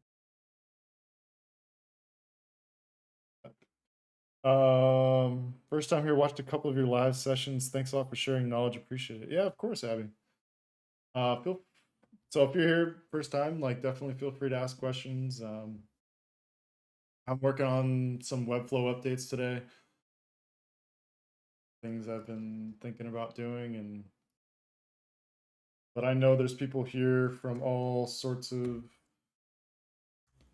um, backgrounds, interests. I know I kind of dabble in everything. So if there's something specifically that's not being talked about, definitely. Uh, yeah, like in general, chat. Like I never really know how many people are. Kind of tells me, but it always changes. Sometimes it goes down to 0, and then it jumps back up. Didn't change. I don't know. Yeah, I mean, feel free to share stuff, have me take a look at stuff, questions about certain things. Um, Happy to accommodate. Some people would be happy to see making my fonts bigger, not running all caps.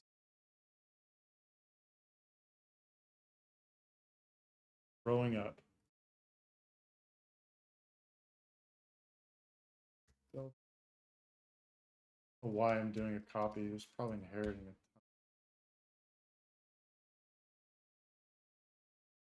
It's an intro.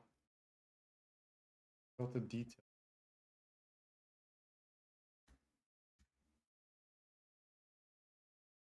Oh yeah, and Abby, I saw you subscribed on YouTube.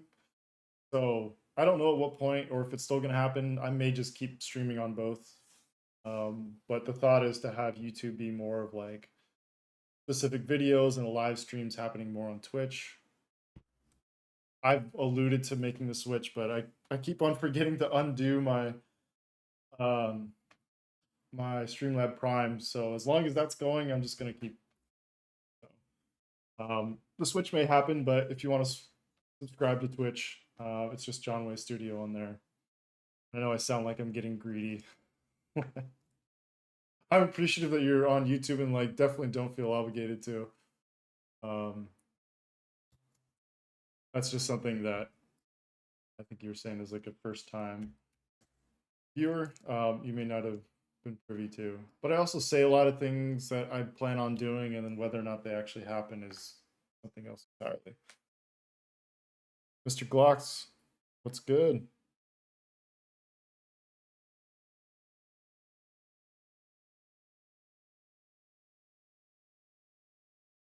Well, I'm on Twitch as well. So your current website, is that made in Webflow? Yes.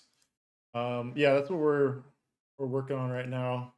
Um, I built it from scratch, kind of knowing it was going to be something that I wanted to evolve. Just this whole Delta thing, and now adding detail pages. Yeah, I just love the flexibility of just being able to add in stuff as I see fit. So there's things like this that I like about this left. This tends to be my clear space. I'm not consistent enough with it to really feel like it's totally the reason why I'm doing it, but it's nice.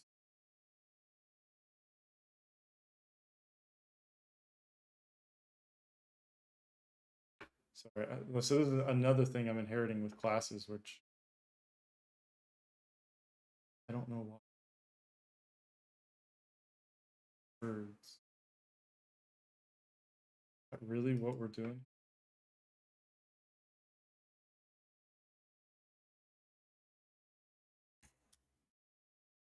I'm gonna leave that. Delta detail.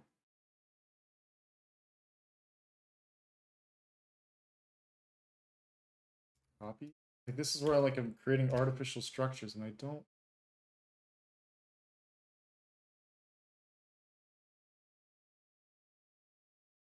tell details. Yeah, this is where I get boxed into a corner. But yeah, if you have any questions about Webflow, I gave myself a mini heart attack. I was like, I don't know if I went back to streaming uh Chrome browser. So that's another thing. See something, say something.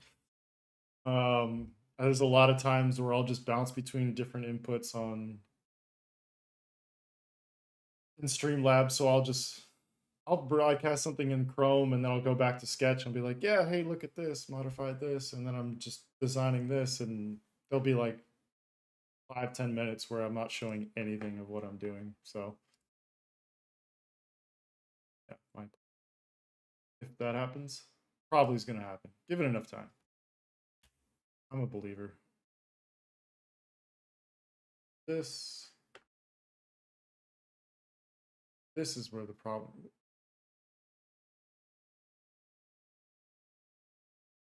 Text images.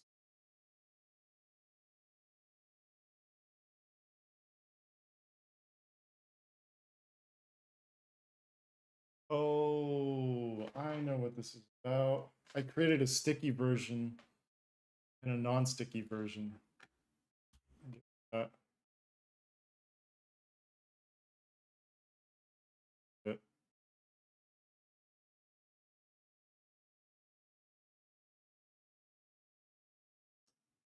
forgot about that.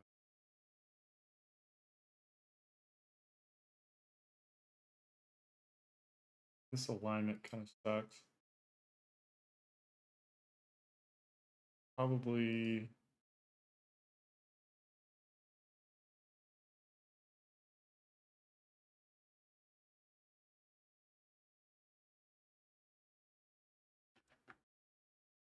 not sticky. Now if I do 11 view height, since that's the height of my nav.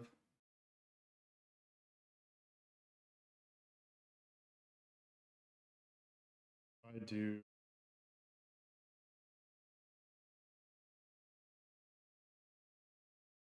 C post delta L,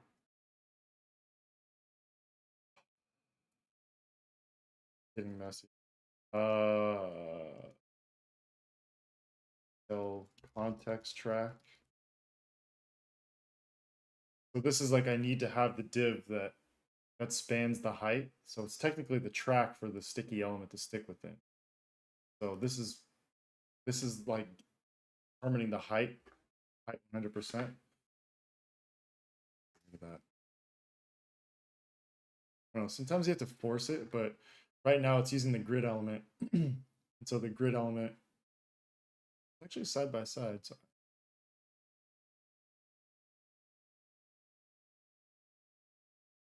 And I did actually hear, so if you're developing in Webflow and you use grids a lot, like I do, um, there's a bug that's been around for about 2 years, apparently, as far back as I can track it in some of the threads, um, where if you use an image element within a grid element, it's going to be blurry. Won't show up blurry in the preview, but um, as soon as you publish it, it's going to show up blurry. And it's something with responsive images. So a little trick, or the way I've learned how to fix it is, one, I've used background images, which has been a huge pain in the ass. I didn't want to do. Or two, I think it's Command Shift O, is where they bury this sort of responsive image. And this sucks to have to uncheck because Webflow will optimize the image for different viewports. But there's something going on with the scaling where it's downscaling too aggressively and then having to upscale where everything's blurry. And I spend too much time on fucking images to have that be a problem. So I'm not reaping the benefits of that. My site's not as um, efficient as it could be, but I'm gonna choose inefficiency over blurry images, especially if it's photography. So if you're noticing that as a problem, that's probably what's going on. So a little inefficient, a long load time. Yeah. So let me figure out how tall I want this thing.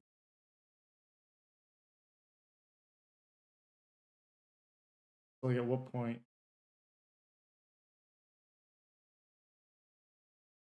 it has padding for some. That puts it there. Sticky point. Only way I've learned how to do this, right? So if I do 30 view height, that should be plenty about everything I want to do. Vertical.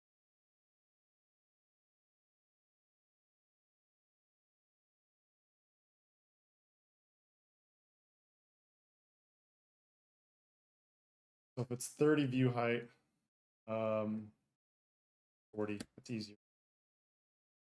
20 from the top.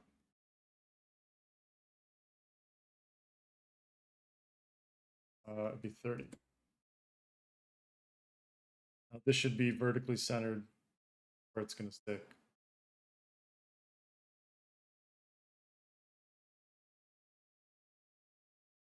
50%. I don't think that's.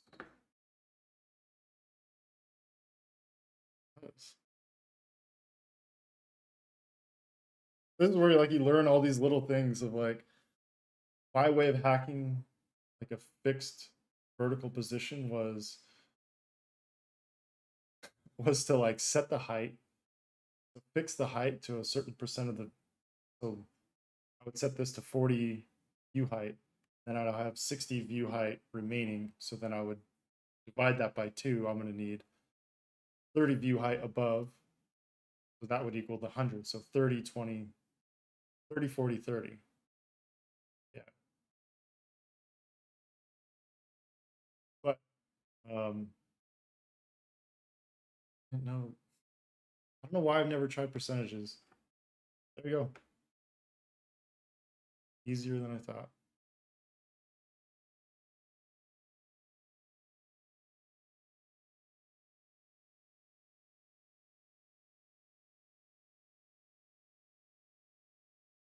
I don't like mentally, I'm just thinking about like as I'm looking at the detail and all the grid, all the images here, do I really need this on the list view?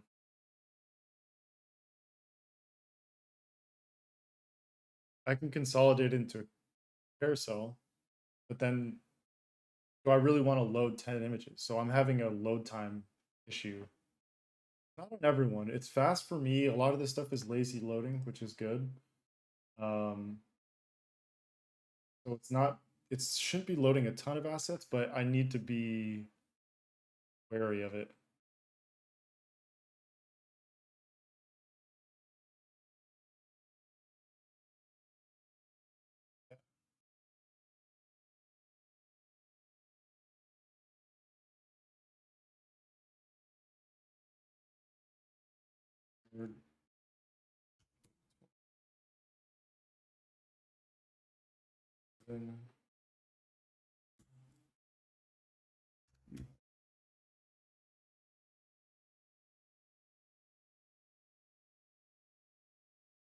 I like creating these proportions, spacing. So I think I've mentioned it before. So if you haven't been here, like I do everything based off of navigational units for vertical spacing. A lot of it's because of I use a lot of sticky positioning. So I want to have a clear space. So the top margin, the top padding on a lot of these elements will be 11 view height for desktop, just so I can have a nice clean resolve. So if I go originals, pretty. So this one as I go to called as I go to the index, I have enough clear space here. Probably too much, but if I go then to something like, oh, that's why, because I'm. So if I use this one instead, I have 11 view height spacing in between. That's gonna. It's on different units, but it's all gonna bug. Don't click or don't click links before the animation's done on the page in. Otherwise, you go to purgatory. So this is now 90 pixels. So that's my vertical spacing unit. So that's, and then I use offshoots of that. So for something like the delta detail um, for desktop, again, using the same 11 view height and then splitting that in half to 5.5.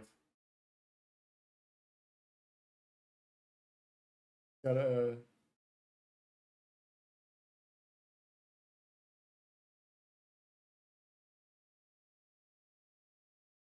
hot.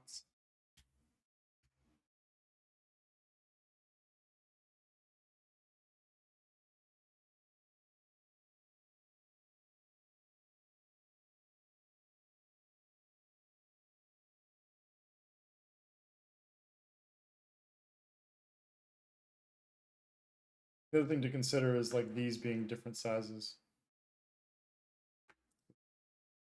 This is a little unfortunate, especially since they're close. But some of these longer titles, now that I've added the spacing between some of these, this is still.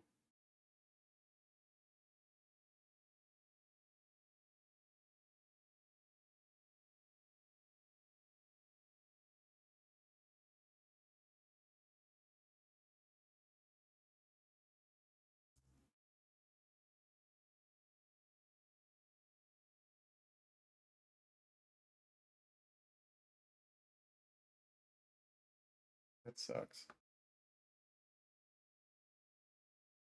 This sucks. What?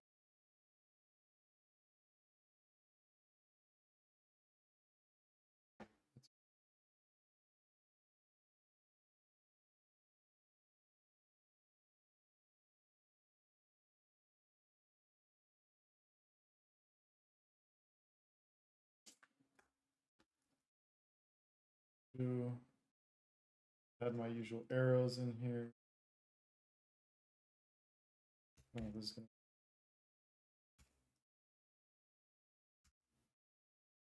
So again, that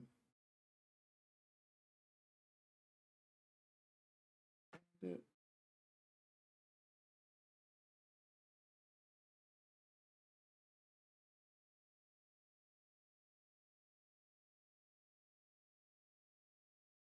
Section page. Again, kind of antiquated naming that can be a little misleading, but I don't get too attached to called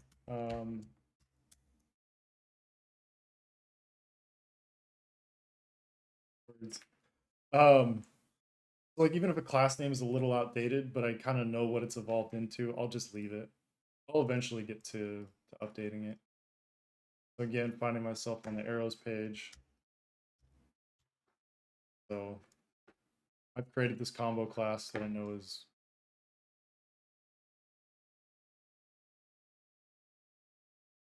my, again, this feels like overkill, but just I'm really reticent. That's right. Hesitant to get deeper into like the combo class nightmare I've slowly worked myself out of. Like if it means more classes, it means container delta related. This I don't know what that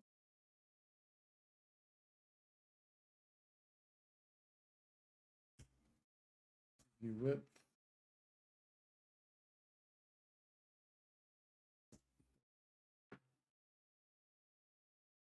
Letter spacing just this is where my font kerning is problematic. The T and the E is tight, but the E and the D's not as much. L and the A is definitely got a larger gap. The A is one that I put a good amount of time into doing. For some reason I overlooked the but like if you get into font design, get ready for a long wait. Um, not a long wait. Sorry, I just got a message about that call. So I don't have that call at 1 o'clock, which is good. So I can kind of keep going. But all like the font pairings and kerning pairings, and I just dove back in trying to reacclimate, and it goes into it. Sorry to bug you with the chat on the side. But definitely don't feel like you're bugging me with the chat. Like I'm fully encouraging people to use the chat and bug me as much as you'd like. there's there's no sort of cap on um, the amount of messages. I think at a certain point, like if I need to get a lot of stuff done, I'll maybe I won't respond as much, but definitely don't shy away from it. I love conversing and having dialogue. So I started on Webflow 6 months back, and so far it's been great. You have a lot of custom code on your site.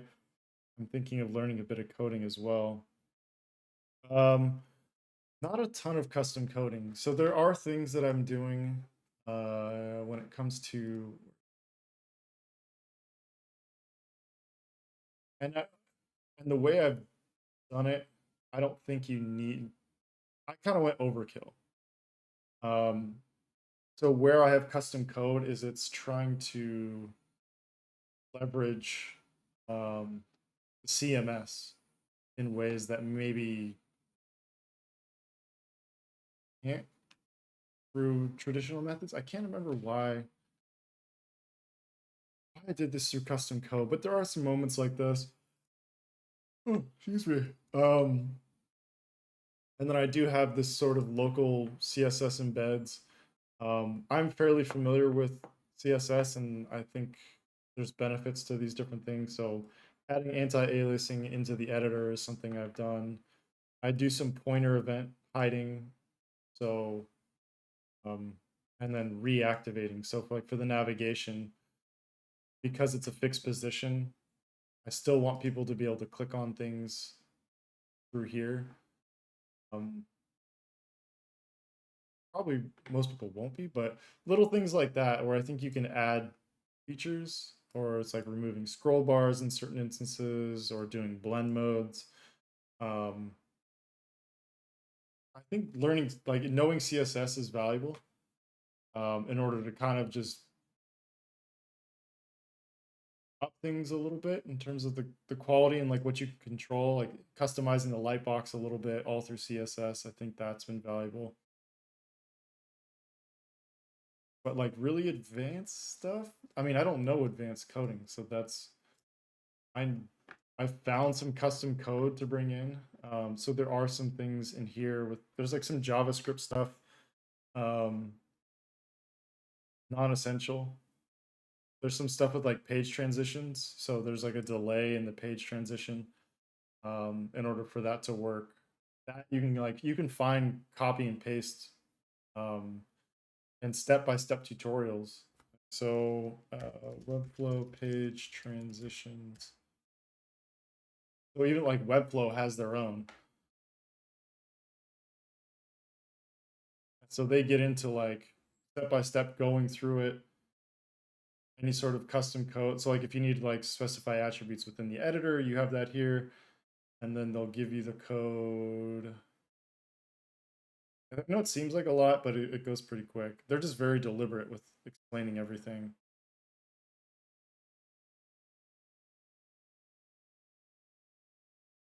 I have it on this. It's in there somewhere. But they'll give you all the code that you need to embed. They'll tell you where to put it in, whether it's like the footer code, header code. What else is in here? I did, like removed hover states on mobile devices. That's a copy and paste. I've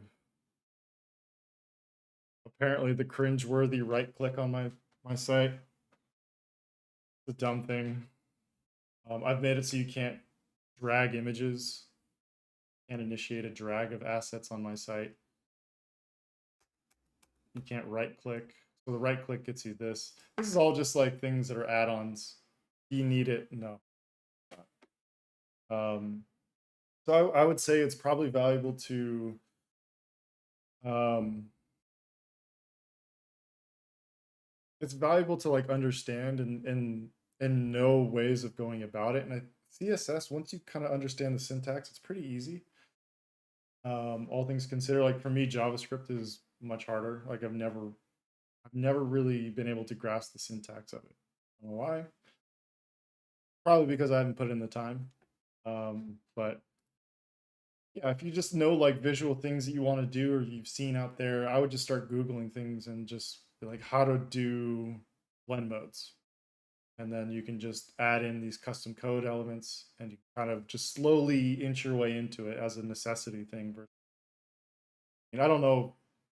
This is again me personally. I wouldn't stop to learn CSS holistically across the board. I'd probably learn like the syntax, helpful to understand, but then how I want to apply it is super valuable.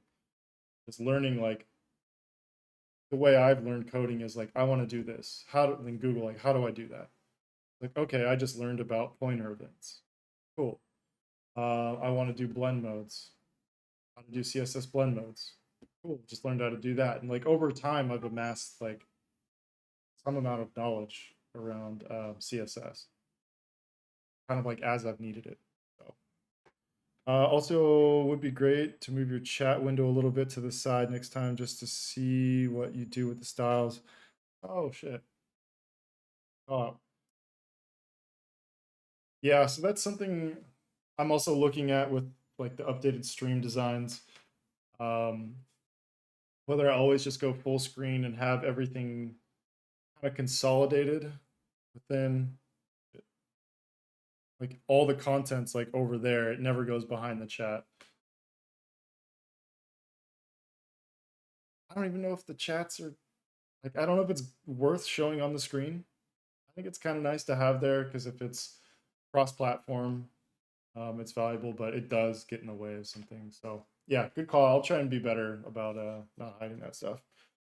What design studios inspire you? Um, DIA or DIA, I don't know what right word is or pronunciation. They kind of have like a thing. They do all like the kinetic typography, but I think their approach to design is just really refreshing and unique. It's like a combination of I don't know, like kind of out there progressive design, but it's so simple presentation, and that simplicity achieved through thinking through all the details. Like Mitch from EIA is super inspirational guy. Just the way he talks about how they think about these things. It's a lot of it's like music and specifically jazz inspired. A lot of like the rhythms and stuff, and I think that's something I've incorporated in my work. I think it's kind of like before some of this stuff. Like I always liked the idea of creating rhythm through typography, whether that's through repetition. But I think they take it a step further in the way they animate it. So he's kind of like the fucking boss when it comes. He and like the studio are kind of like the OGs of kinetic type and doing it well. Um, Doing it well and doing it like visually, and then for client, creating systems around it and something that scales. Because I think a lot of kinetic type you see around like Instagram and stuff like that, like it's cool, but like I don't think it scales to something like a Squarespace where you're seeing it in ads, you're seeing it across their brand assets. Like it's really well thought out. So I do like them quite a lot. Um,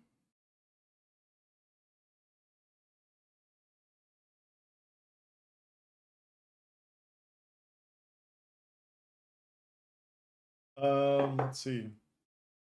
I was Space on Studios. Um, is it We Will? I think they're always doing rad stuff.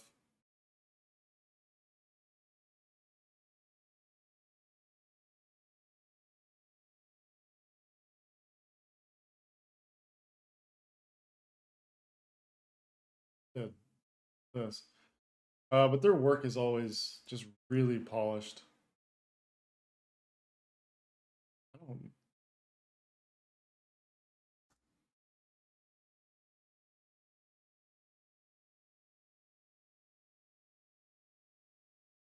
the font, like their new studio site, not favorite from them. But like all their projects are always super clean, super well done. A good balance of like beautiful sites, but that are also functional.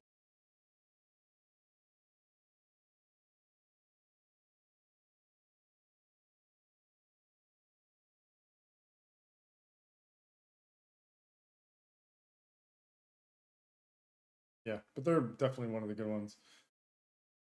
Um, who else? I'm like pretty oblivious to shops. I know Jam 3 is one that um they keep on the radar in terms of like what they do. But, like the creative leadership there is crazy. They have so much talent there. They come to mind. Like I think they just went through an acquisition. I don't know what that's going to mean for them, but hopefully it doesn't change. But and like the work that they do is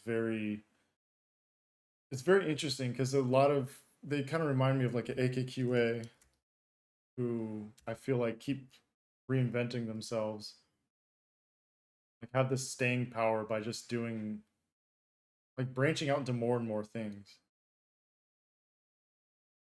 They get into physical retail spaces, campaign work, they do digital work.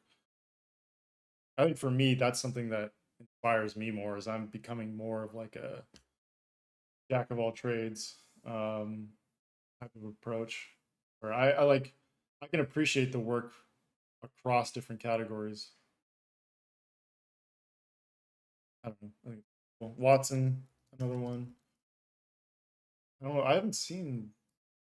Oh, they did the Make site not too long ago. Ari,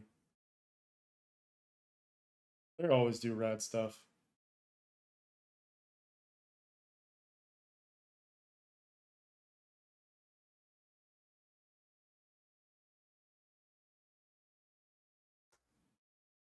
Yeah, their attention to detail is great. So those are some of my favorites. I'm probably forgetting a lot.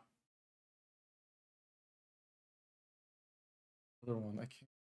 I'm not gonna think of the name. I'm not close. It's some like European studio.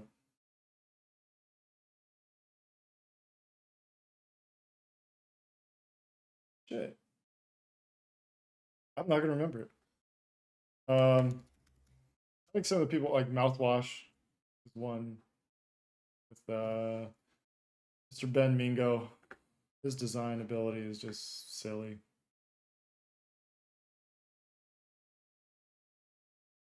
Not like the most sophisticated stuff, but the polish and like the detail and the art direction is always just on point. And it's like that they walk that line of like very minimal sort of approach. Um, the design, and it's not like they definitely have a style, but it's they like tweak it enough per client. There's always something unique about it, but it always uniquely feels them. Very interesting. Yeah, they do some cool stuff. Hmm. That's kind of interesting.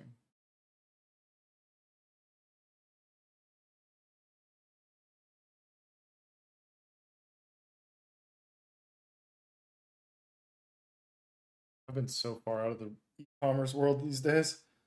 I don't know what's what anymore.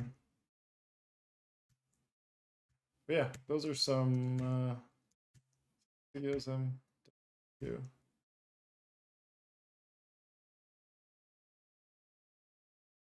Where was that? Delta.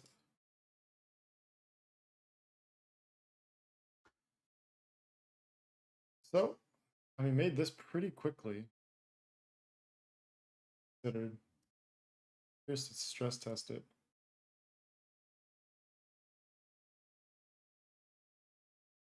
Works for short titles. I feel like the meta needs to be brought in a little bit better in terms of post type. Like into categorization, how do you jump to full posts?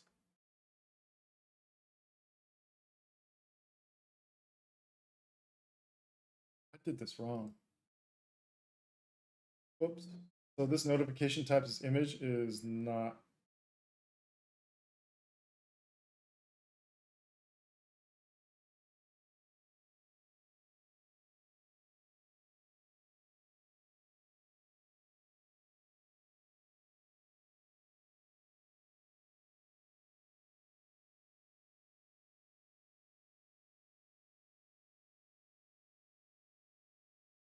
I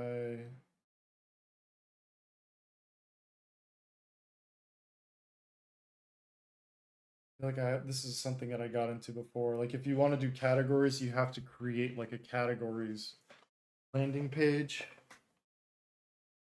Category. Yeah, like if you want to do like true related, you gotta do like categories of posts.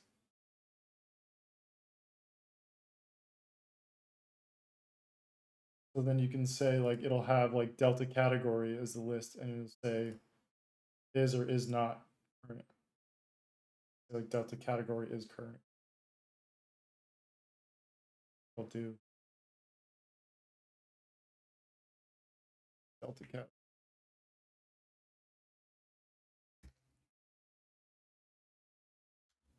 Actually, I don't think I want, because this has so much like looking down here like what this was used for.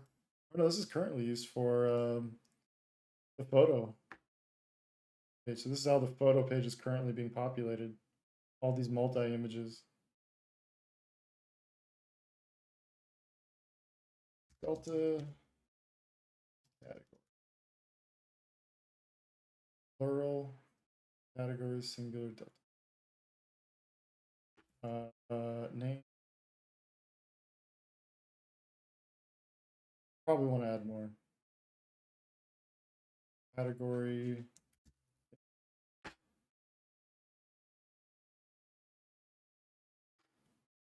Delta category video. They're temporary. I'm probably going to modify. So what I need to do if I want to reference that, I need to go into deltas reference. Oh,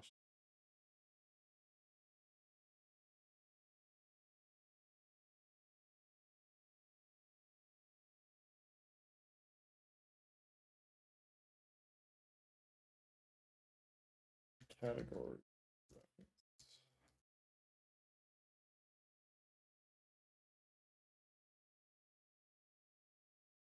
I might be able to get rid of this post category. Text drop down.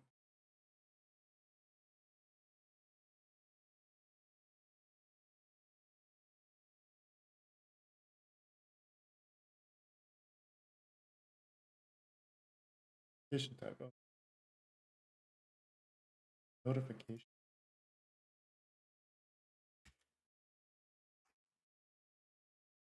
Weird. The namings is just like what I was thinking. So now I have a category page that what are Delta categories and Delta categories? What? Oh wait, what? Where did you come from? Like the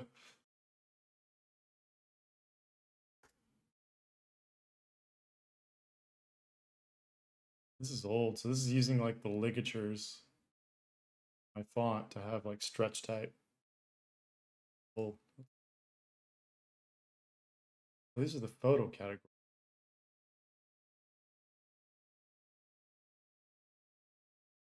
Right. This is gonna let me.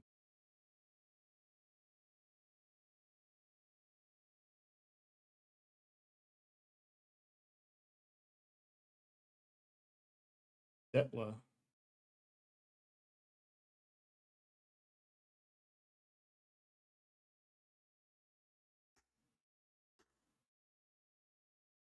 So I know some of this stuff isn't the most exciting getting into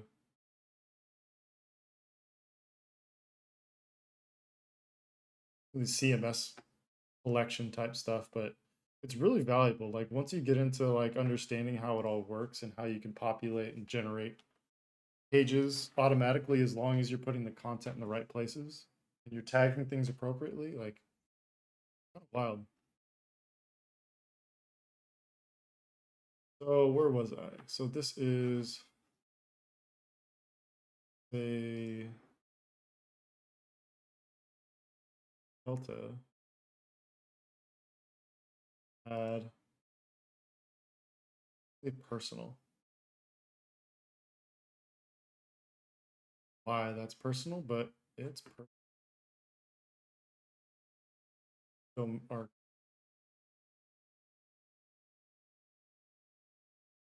this person. And again, the beauty is like if you change the naming of those, so if I get rid of all those like equal signs in the name, should be able to like it'll update it. It doesn't break the linking. So this, if I did this right, this should work. Delta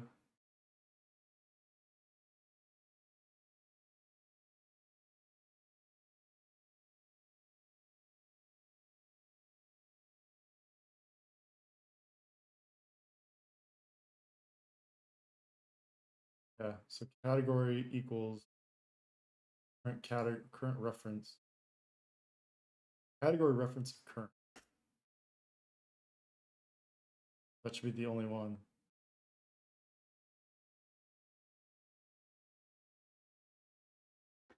It works. Now these are actually related posts. But what I will want to do if I go to Delta, copy everything. Well, Tetla.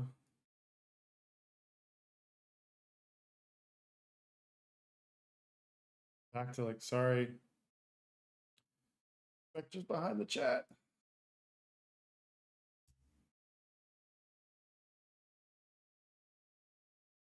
Now I'm able to just copy and paste everything from the Delta page. I can do aux. I have all my auxiliary embeds. Those are now on this page. Then I need to do the two that I have are preload. One thing I am missing is the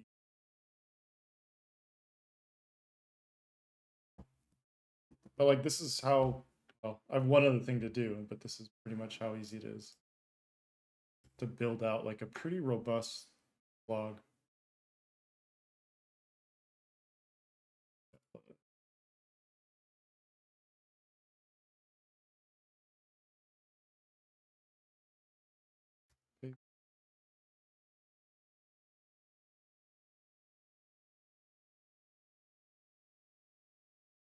Oh, the other symbol I need to have. Nope. Footer.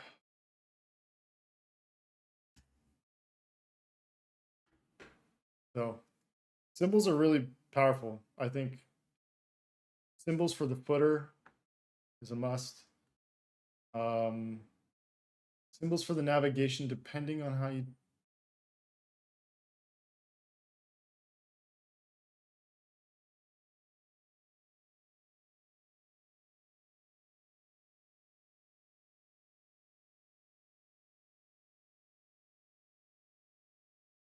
I need to fix that.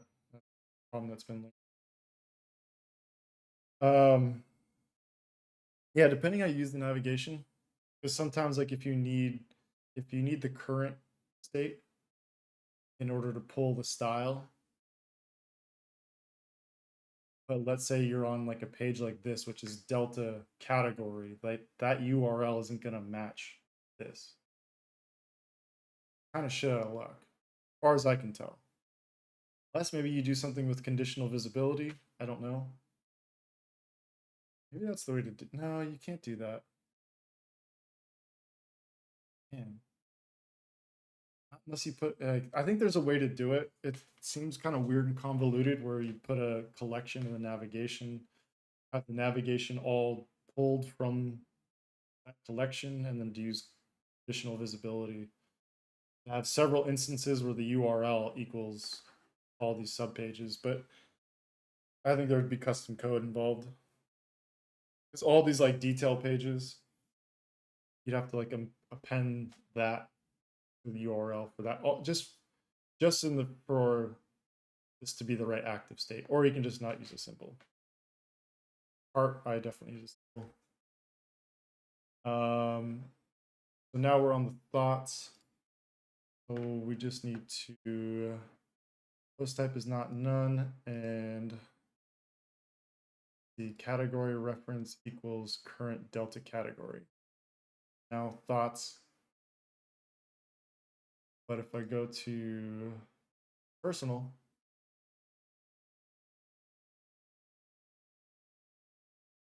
filtered newest. So now I have all these category pages. So let's say if I just want to have like an images one or everything related to no ISO, here it is. It's kind of crazy. It's that quick to generate all that stuff. But I think just doing a little cleanup.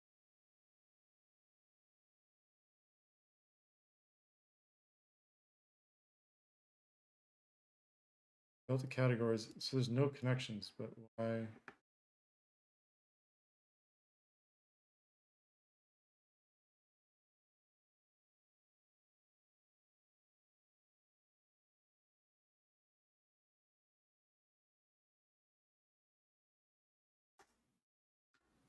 All right, Detla.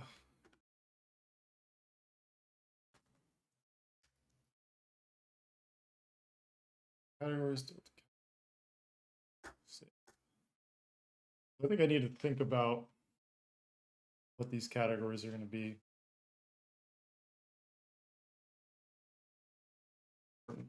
to be specific, but these can always modify. But I think I need to retroactively go through and update all 19 posts so they fall within.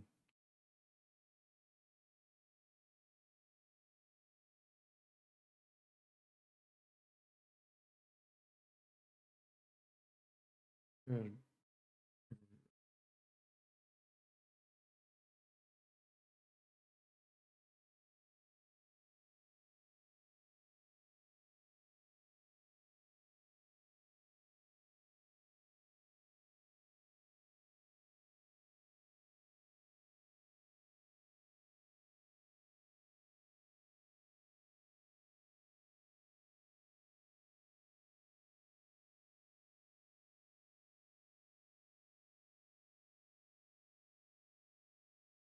Fire drill emails. Fun.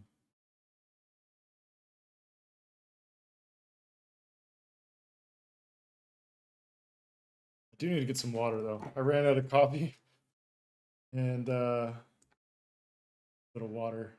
Let me right. I don't know what the be right back screen. Give me 2 minutes. Literally just gonna fill up my water bottle. I'll be right back.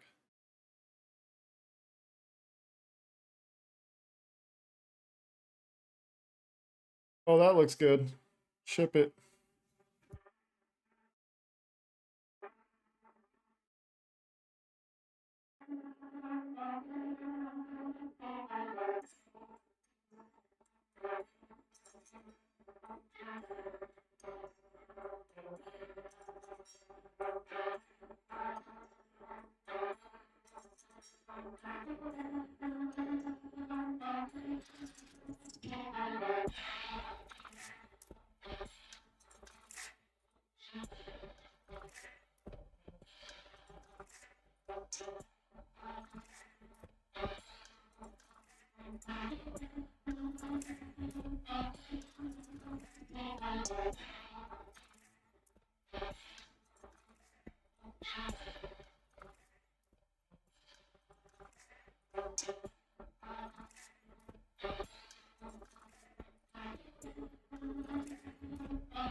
Wish I could say I timed that.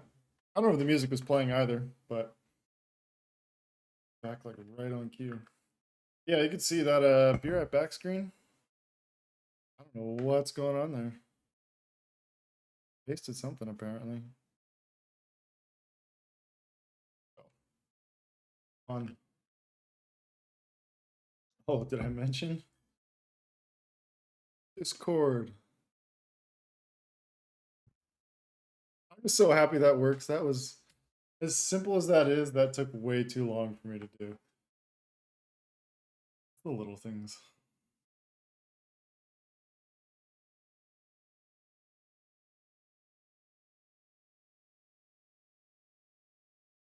Now that I have categories, I have details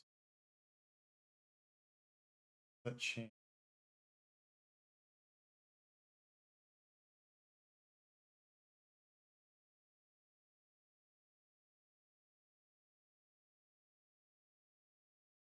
I put links.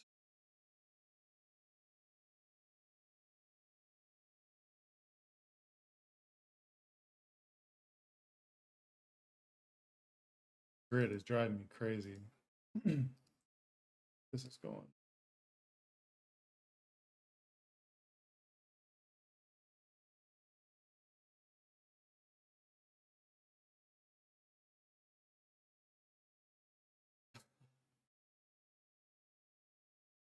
Mike D, yo, hello from Minnesota. Oh,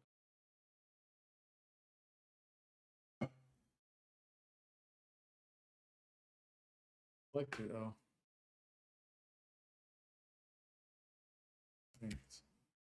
Um,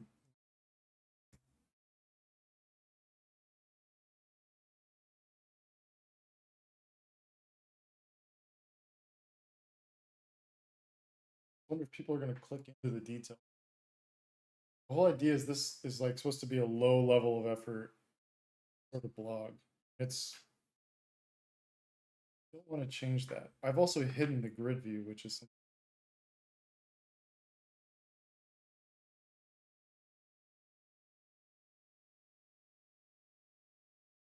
simpler times.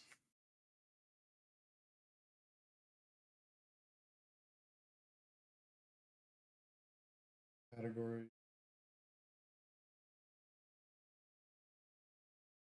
None of them have it, so it's not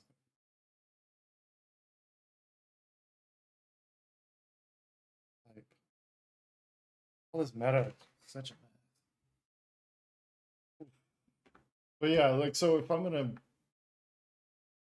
I want to make sure these links are accessible because the whole idea is that it's promoting this. It's not so much like people can go view all.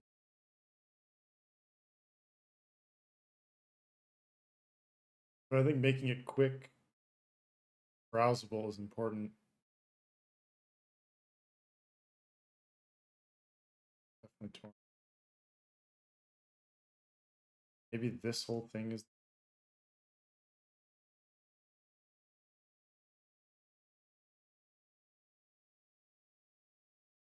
great link block.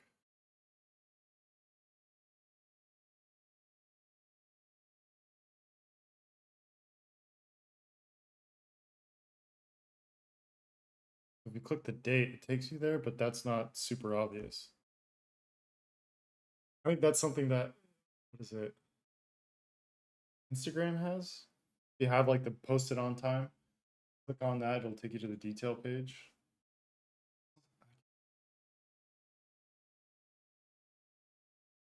That's one way. Like I really want this to be low level of effort for me to create and low level of effort to. If I'm getting off easy, I want everyone getting off.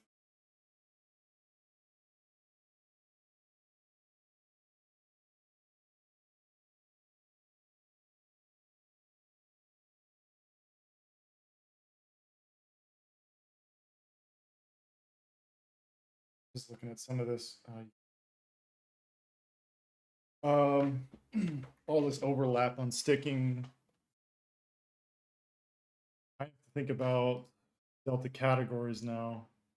Where does the header, where does the category name play? Till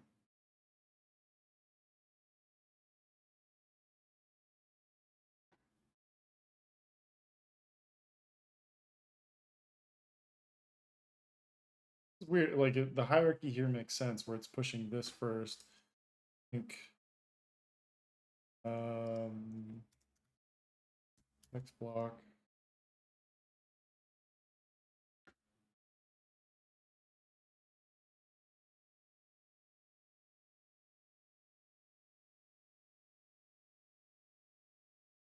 This one doesn't have it.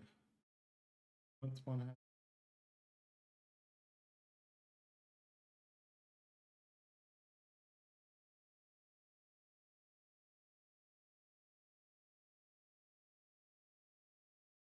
Oh, see that you can see the stretch character showing up.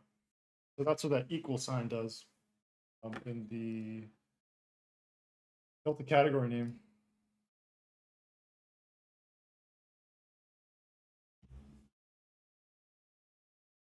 There's still a place for it. I just don't know where it is yet.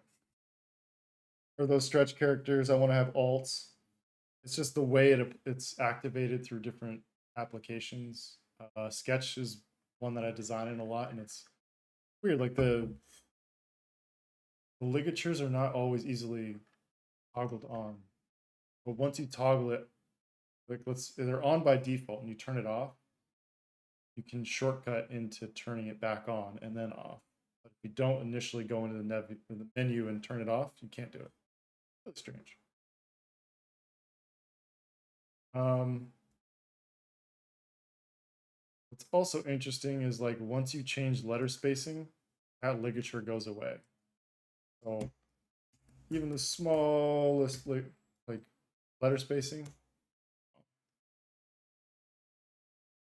that's funny. It's even showing up as normal, and it's broken it. But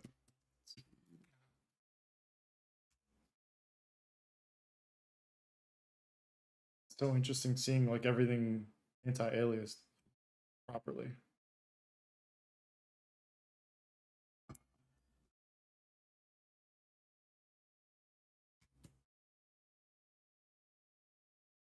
That's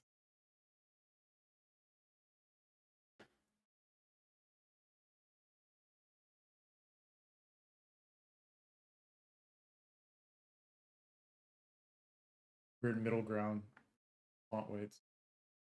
And this size, I don't.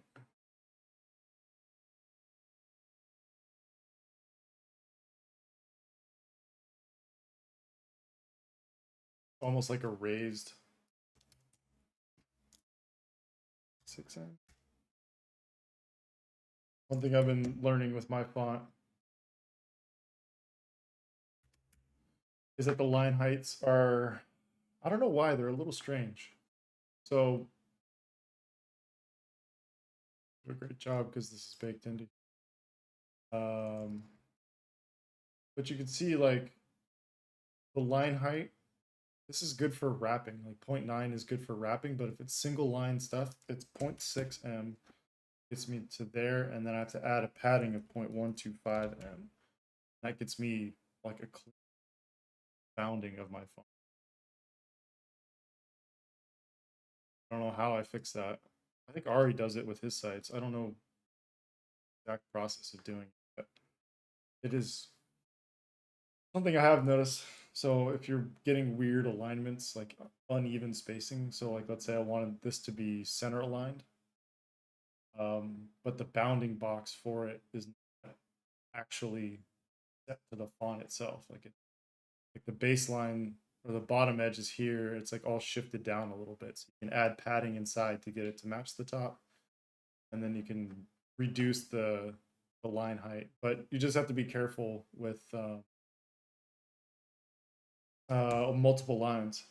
Multiple lines in lowercase type. See if it gets into here. I mean, it's like everything with it's like basic typesetting. You're gonna run lowercase. Some of these font or like some of these characters with descenders on it, you're gonna need extra clear space, unless you don't mind the overlap. I personally don't like the overlap. Like if you have a G that starts dipping over this, it kind of bugs me. But it also bugs me that like um that you could drive a truck through some of these gaps. Like I'd love just to have like tighter lines, but and it works here, but then the second probably find one here in loathing. No, that kerning looks. Oh, how tight that A is here. He's got sorts of gaps. A seems really problematic. I think the A character width. Funny is it's I don't know both. That's like I eyeballed that. All the kerning pairings just eyeballed. I wish so. I need to figure out how to learn. I need to learn how to make variable fonts. That will make my life so much easier.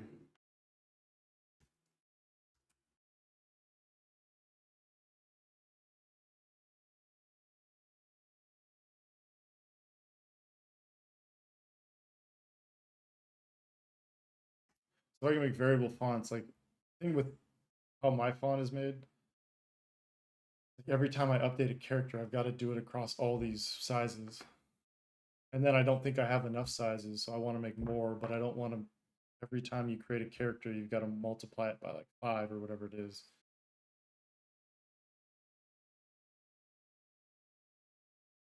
Makes me not want to do it. Like if it's just a matter of like creating one new character and doing all the new things for that, that's fine.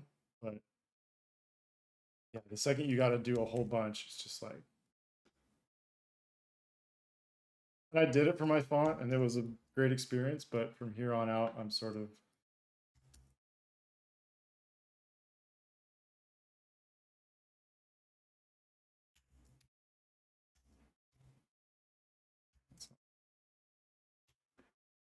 So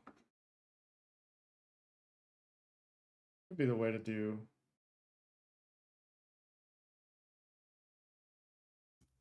categories.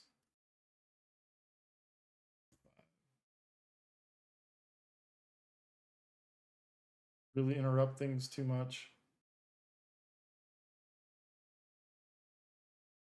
Down this too. Again, like when you do those sort of things, it's good to just drag around, test. Sometimes you'll find out like certain things are better for scaling in certain directions.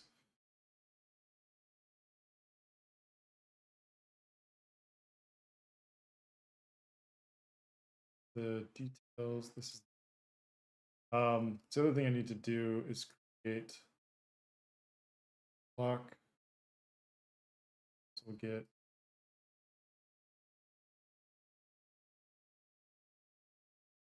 category. So this will take me back to the category page. So this is the detail page. But if I want to get to the personal page, this is the personal section. So this is the one where I just tagged these two. This is the one that's going to be interesting.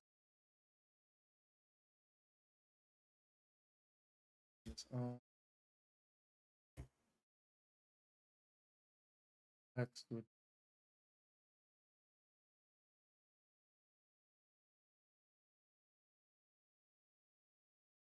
that feed. I don't know about CT pro facto.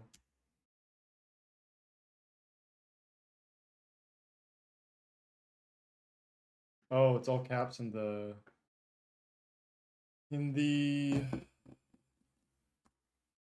CMS. That's why.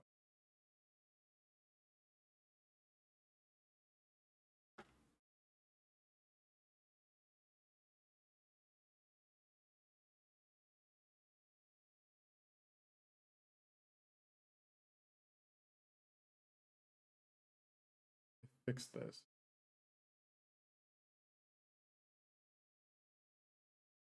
No, I didn't. It does always move. I was thinking about having these lines stick. That's kind of like an editorial sort of dividing line and presence, but it's kind of a lot of sticky elements. Start noticing sticky content quite a lot.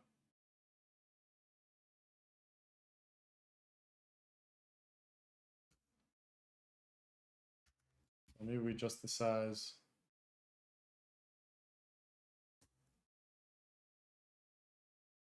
Maybe it's the same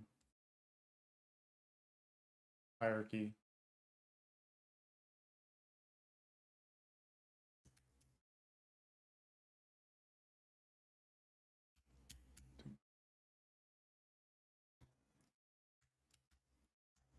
And so if you don't know, Command E is like the same thing as Spotlight search, Peter. Super helpful. Just you start typing in like E div, insert a new div block, or you can search for symbols in here, so I can automatically inject the footer or pretty much anything from this side navigation you can access quickly.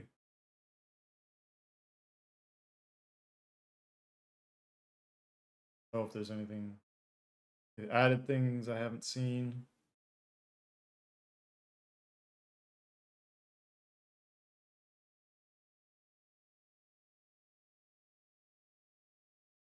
The same stuff.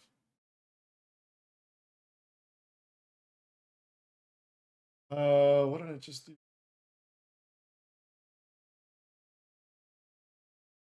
Oh,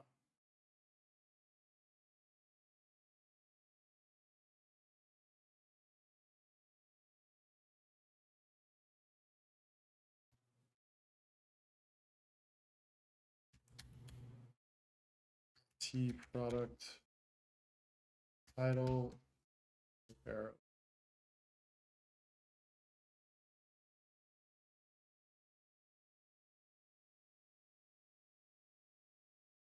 Yeah, this one's strange. Wonder what if this is gonna feel at home. Title case.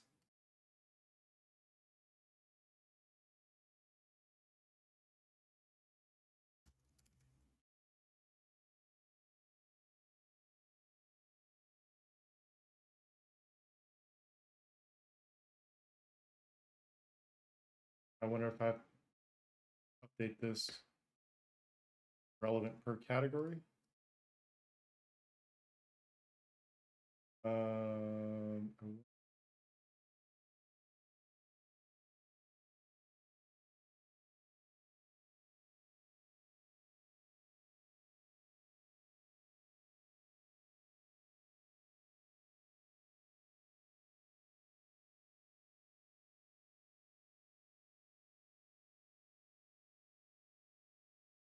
Weird. I like click on it and it just like the selection.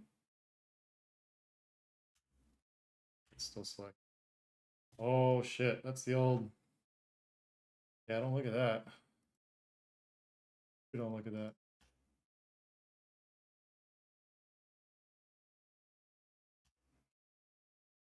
That div is funky stuff going on.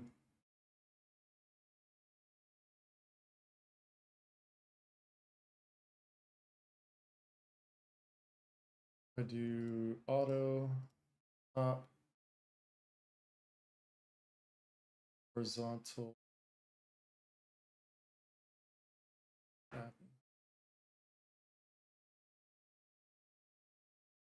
Oh,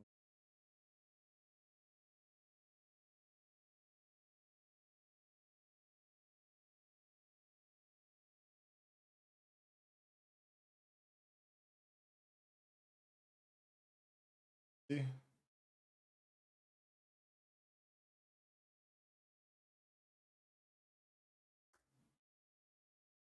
So this is what I might do. So I know I only want to override one thing. Basically this bottom padding. Add to this. Again, so this is where that 0.125M is really helping out. This whole div container now is neatly along the top. Not at the bottom because it's got that 2 width of padding, but I'm not totally convinced this is right. So I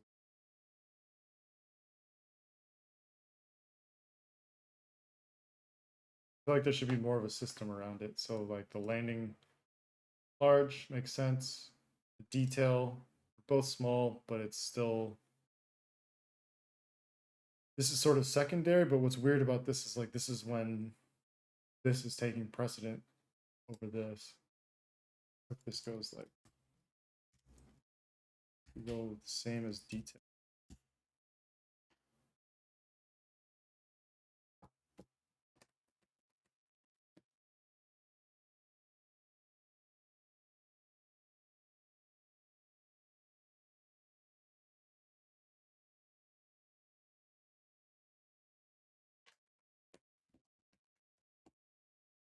I really like it.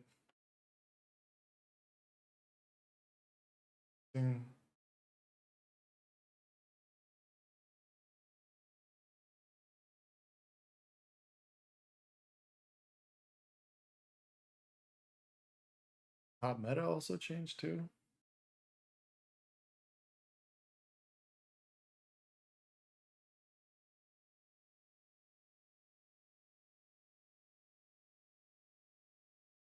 This also I was thinking about if I think because it's in this sort of elevated sort of, I don't know what the right way of putting that is. Um,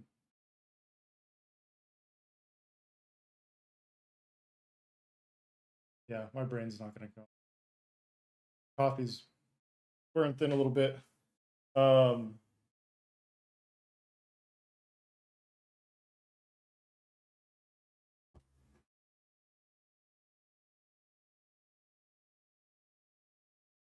maybe water will help. I don't know.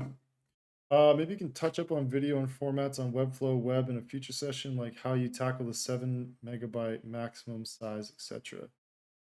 Yeah. Webflow and video, not my favorite thing about them.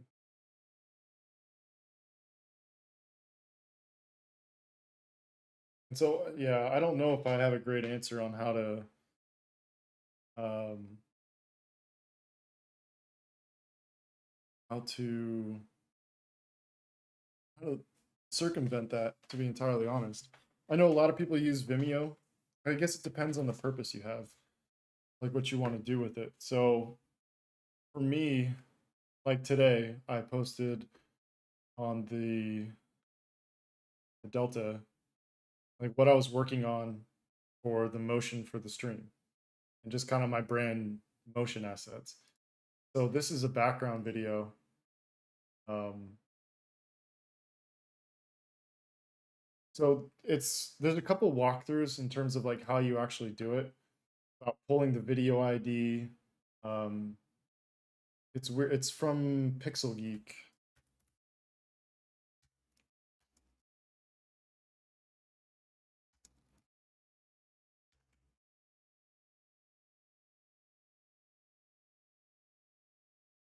See if I can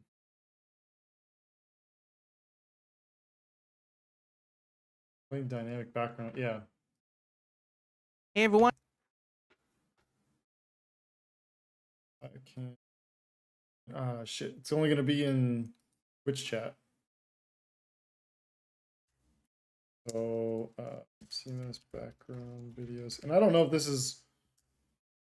I mean, this doesn't really get at the size limitation. So basically, what this is doing is it's pulling from this video post page.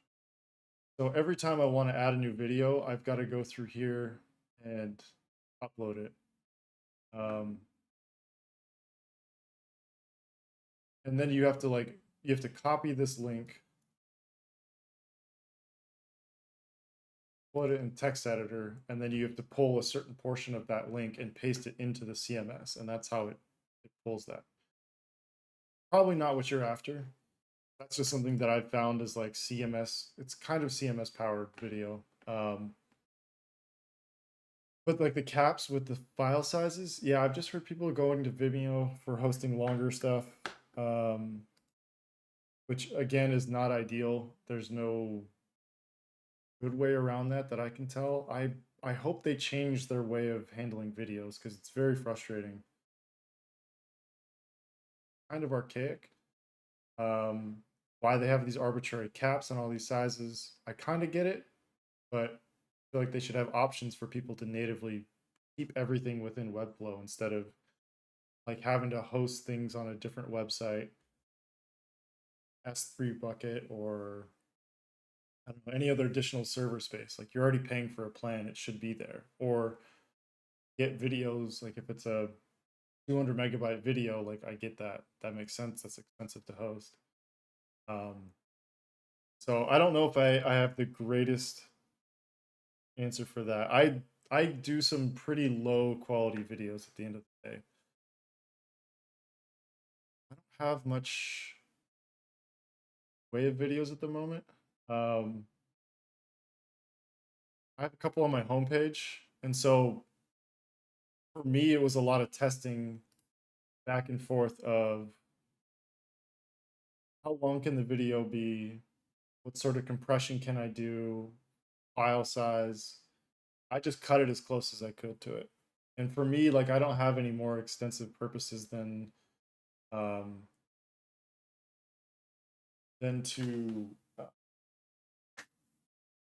have like looping ambient videos. I do have like a cinematic section that I've started.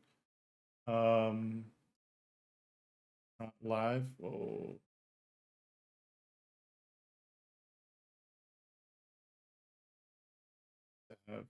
Wow. Like remnants of the old site with new, like I don't know what, a lot of bad things. But I do want to have a section, and I don't know how I'm gonna do it. Like if I want to, um, if I want to have longer videos, I feel like I'm gonna have to post on YouTube and then embed them here.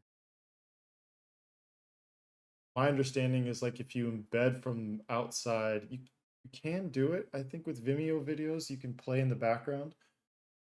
There's a way to use like an embed code to do it. I don't really know if that's still accurate. If that ever was accurate, I would take that with a grain of salt for sure. Um, yeah, if you're trying to do background looped videos, yeah, it's just about like finding and just kind of trimming things down. And sometimes it's a bummer. I mean, this like Evanetta video, um, it's so beautiful and there's so much more I want to show with it, but at this size, the quality was about as low as I could feel comfortable with doing. You could still see all sorts of like compression and artifacts in there. Never really sharp compared to the original one. Um, so yeah, it's. I wish I had better news for you. Lots of playing around and compressing, and that's where you can't see it on my desktop. I have like all these different versions, and then I'll export from After Effects or DaVinci Resolve depending on what I'm doing, and then put that into. The quickest way I've found is to just do QuickTime, and then export at, and they have those different sizes like 480p, 1080p, 720, and 4K. Some of the stuff is like 480p. I think these videos here, like this looped sort of um, um, oh, I gotta fix. Shit, what was I saying? Something about these looped videos.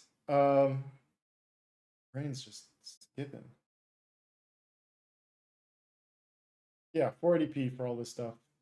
That's, but it's like it's decent quality. Like I'm looking at this at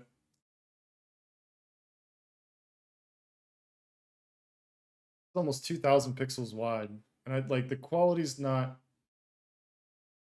It's not incredible, but it's not like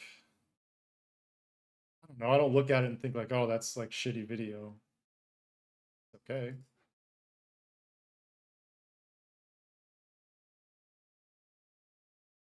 glad that they're properly mask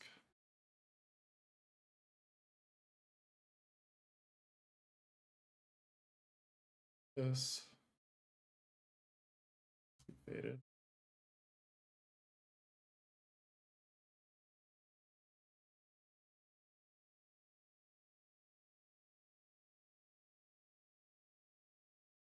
Really going.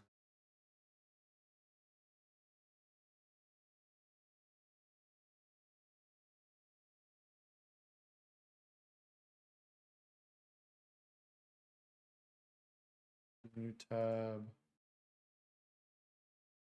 Learn.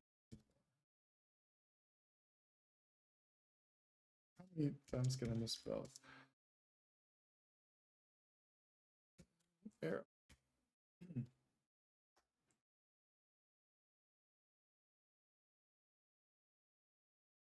One, so that's right.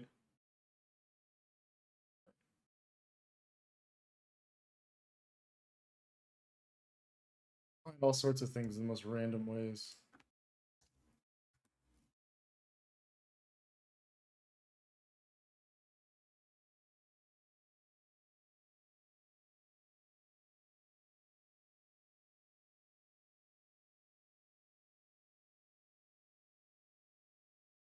Yeah, I think like looping videos, I think that's the way to do it. Is just use the background video element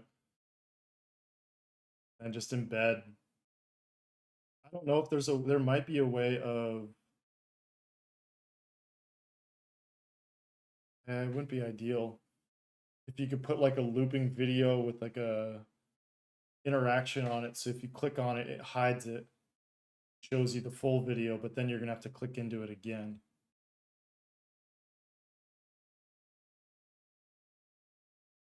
The way to do it, but it's like from an experience side, it's not great.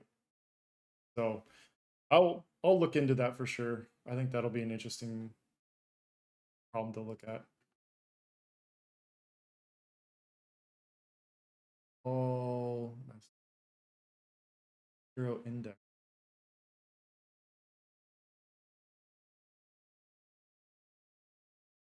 Um,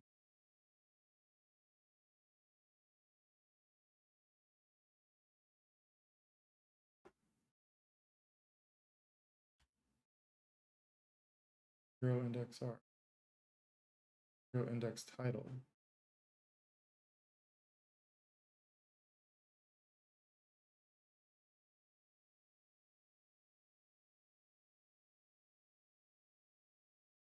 This is where the problem is.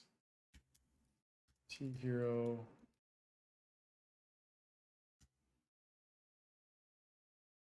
Big. 7. 2. Little bigger, but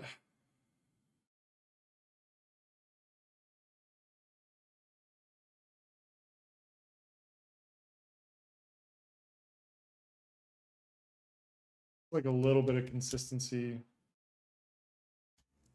Fixes the problem, the alignment of the R's.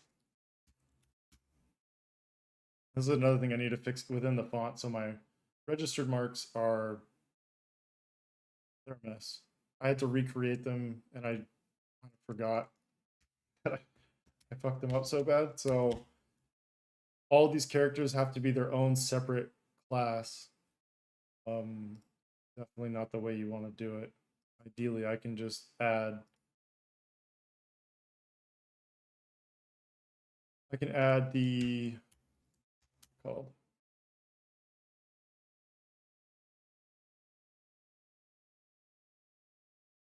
I can add the register mark just purely within the font, same class. So every time I update it, it's fine. But like they're separate now. It's really not.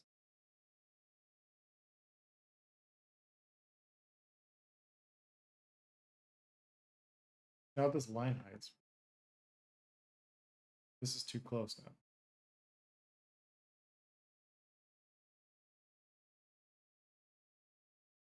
Add 4 pixels. So this is again, this is where things are going to get weird because the meta is in pixel size and the title is in what's it called? It's in view width. So depending on the width, the hierarchy is going to shift. It might. So I also added in that 0.125M to get that line height correct.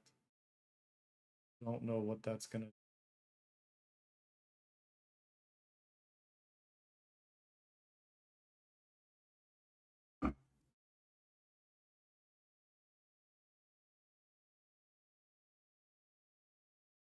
All right. So I'll just hide the duplicates. So I keep a duplicate of what what I created in code. But this is the code element, but I'll keep the recreation of it just so I can modify the styles very quickly.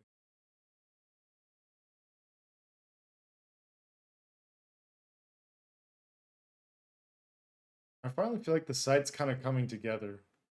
even more than it had before.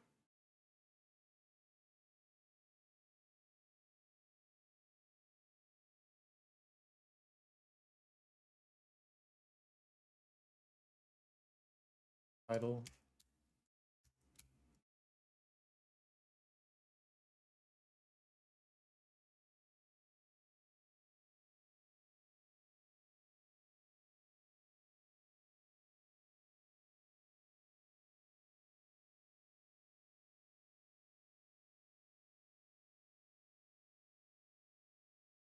TMs are all broken too.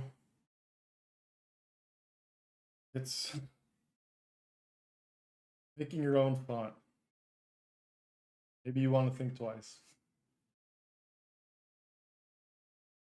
It's very rewarding, and it's great that I can use a font and I never have to worry about paying licensing fees or having to like do anything shady. But this is the reality of it. This is why my guess on why fonts are so expensive. It's a lot of work. So many characters. Hey from France, your work is amazing. Thank you, Amethyst. Yeah, thank you. Really appreciate it. Getting there. Always a work in progress.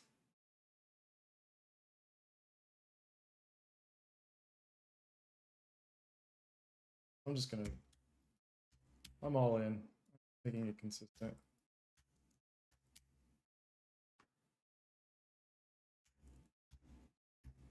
Yeah, Amethyst, if you've got any questions or anything, anyone here as well.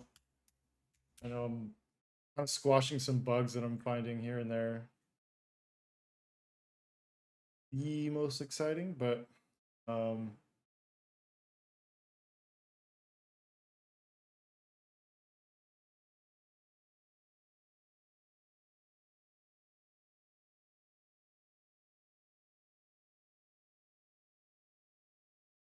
ooh, I broke this. Oh, I forgot about that.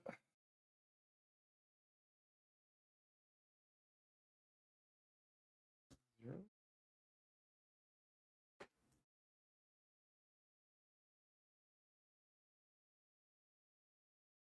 I wonder if I change that to mirror originals page, because I've definitely pared things back in the original page you saw. That's how the type used to be. This is how it is now. Like it's a bit more understated. There's going to be more information around here, and I think it's going to feel more designed and not so barren. I don't know if I carried that to the homepage, or homepage is my one place to be kind of extra. And I just had a random idea. I don't want to get into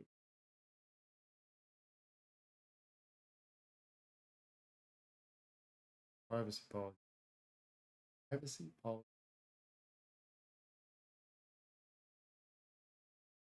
For that quickly.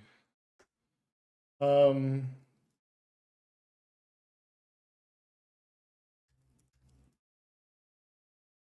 I think it'd be interesting to do feedback submissions. I think people have asked for it in the past, and I haven't really thought of a good way of doing it. But as I was looking through the features of the site where you can do forms and you can do uploads, more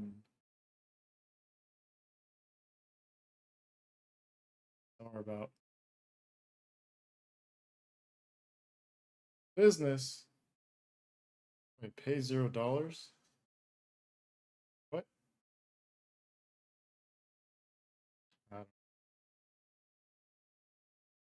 It would just have to be a URL.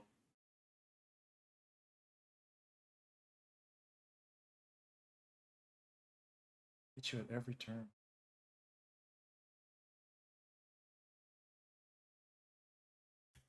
Back.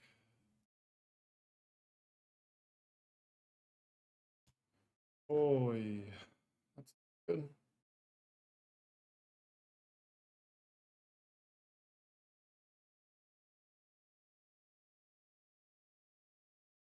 Uh, 8.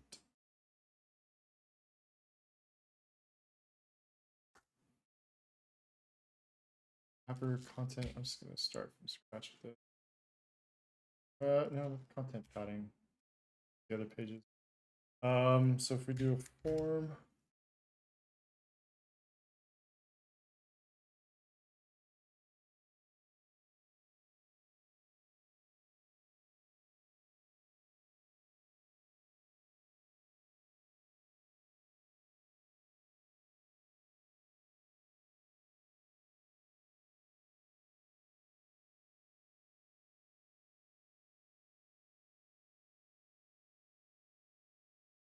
Word circuiting. I don't. Is it a contact form?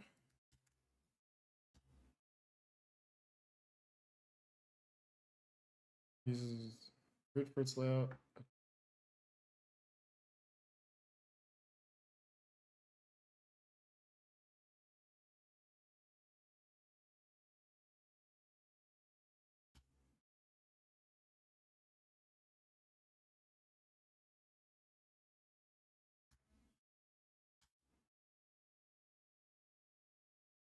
I'll leave this. I know.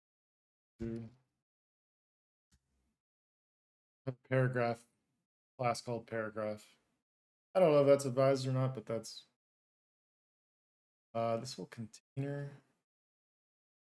Some weird like archaic shit.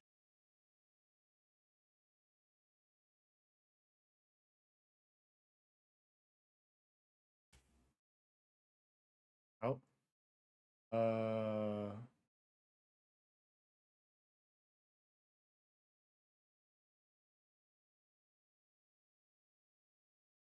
Ooh.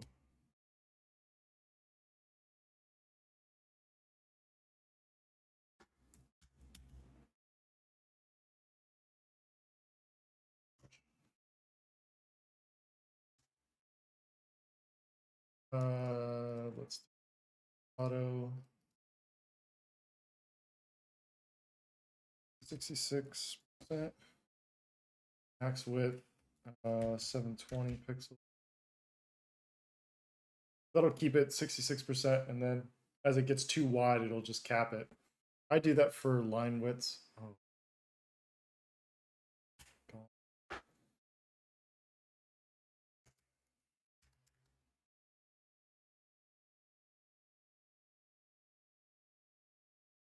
Yeah.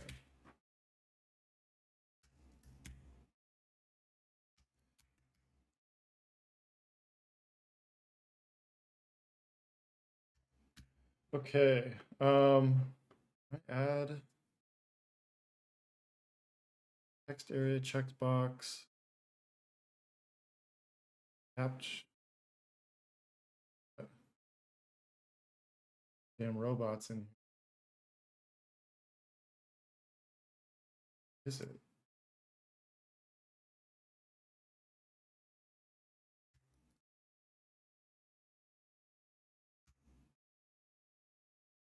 Is it already there?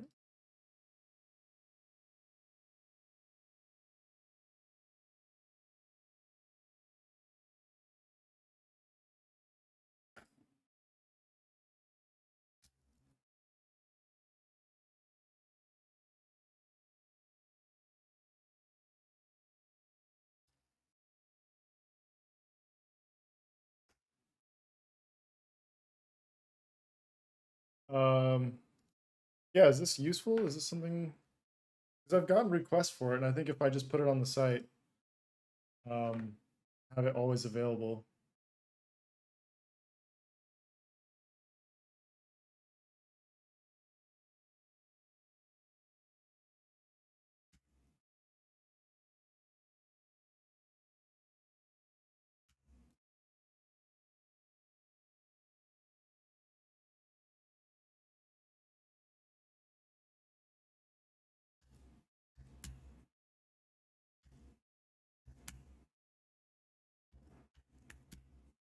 Leveraging some styles from the checkout.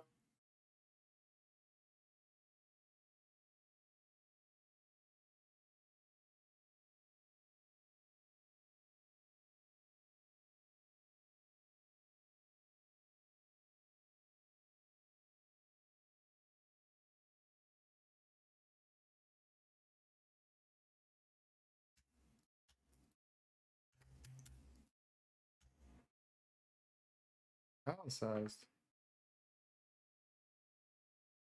What? Man, I swear they do some really strange stuff.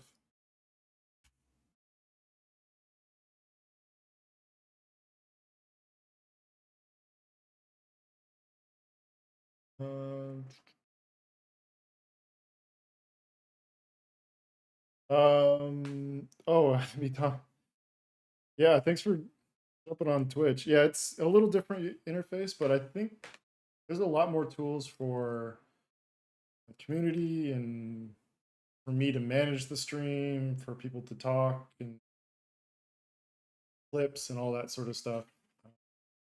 I'm waiting for YouTube to catch up, but they don't seem to be in a huge rush.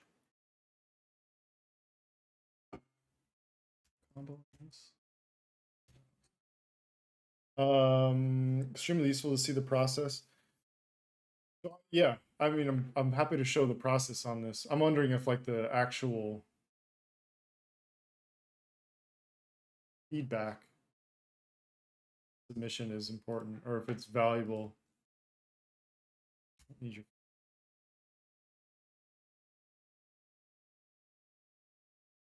email. Let's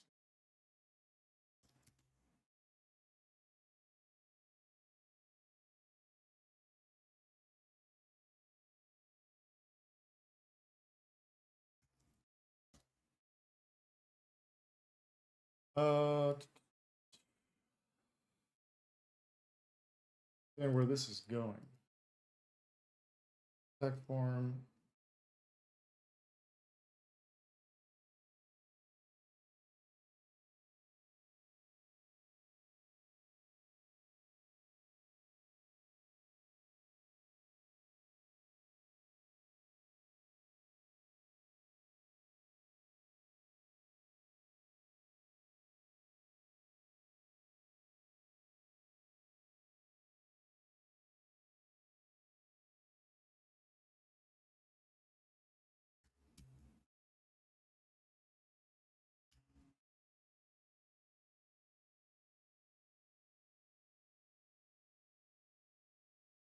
I'll get around to writing this.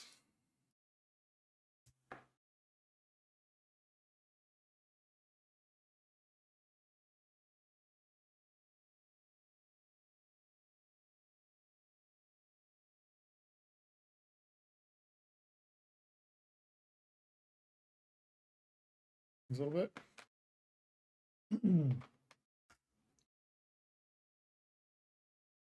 um,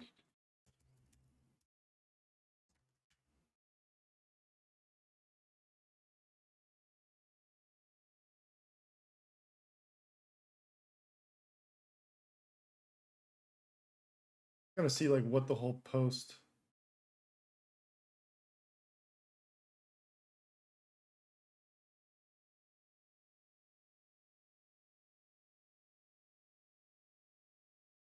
I think I'll have to look at what this redirect URL is. Well, that's if like when you're. That should be the live stream.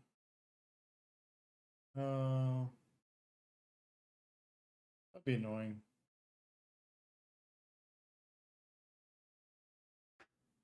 Let's see what happens on. We'll see if anything actually happens if I submit. But don't worry, like the design of this is.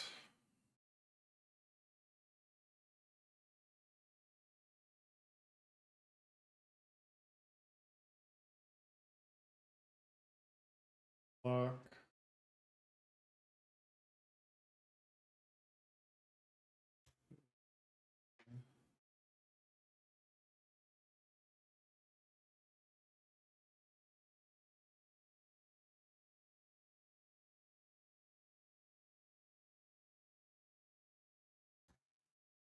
Weird to have the checkout panel on here, but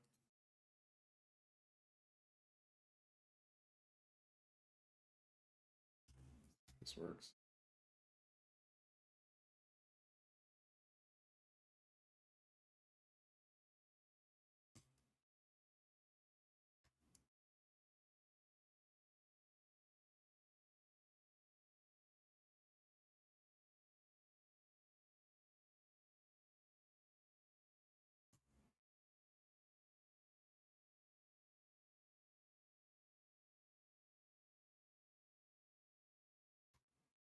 I don't know if you're thinking about collecting some requests from users and kind of doing a tutorial session sometimes, like typography, workflow, and probably some Webflow tips as well. Yeah, that's pretty much what I'm thinking.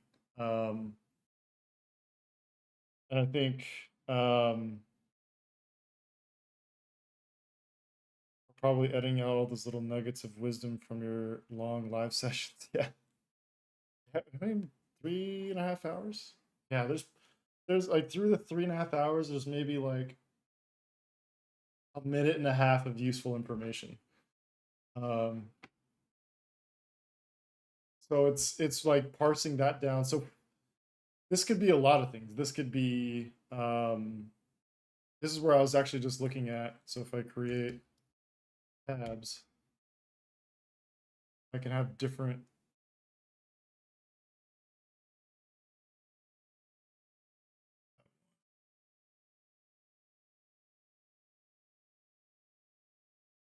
um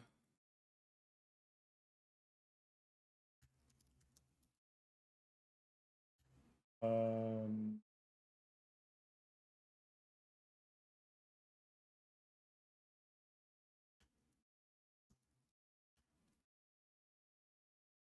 topic requests. So like if there's something I'm not touching on the live streams, this could be a place to ask for it. I mean, this my initial idea was just um was really about like if you want to submit something for me to like go through on the live stream and like talk about like breaking down typography of some of your guys' stuff, because I mean I rattle on about my own shit and I don't, there's probably some value to that, but I think if I can provide some tangible feedback or just get another set of eyes, like I don't know if anyone even wants that. um I think there's um yeah, I mean I've been around for a while, but I don't, not gonna have all the answers to everything. But yeah, I think it'd be fun just to try it out to see if like that's something you guys want to do. Let's be short. T tabs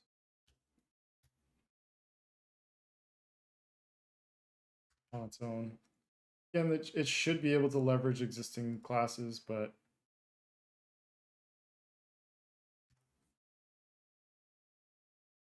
6M, 5M.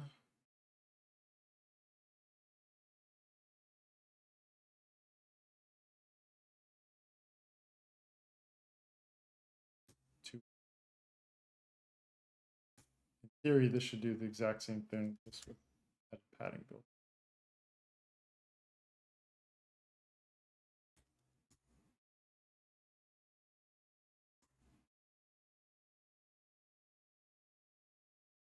Like before the review, feedback would be fun as well. Yeah, I think that's um,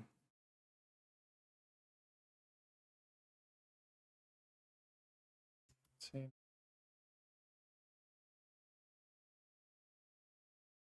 back. Theory, I should make these all global. I'll kind of tiptoe around the naming.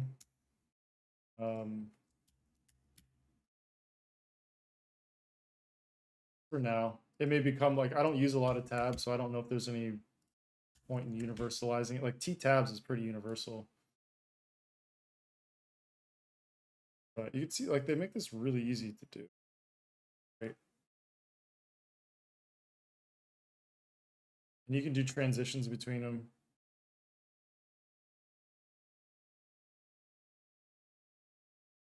I think there's a way of controlling the height of this, but it's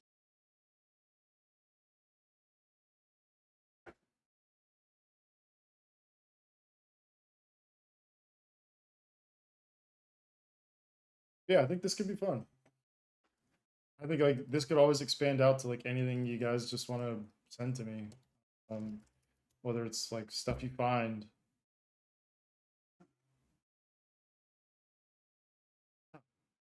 I think it'll probably change and evolve like what these could be. Maybe there's more, maybe there's less. Maybe no one wants to use it at all. But I think there will need to be some. I'm going to put links to the live stream here, both the channels. Yeah, but I like the idea of this for sure.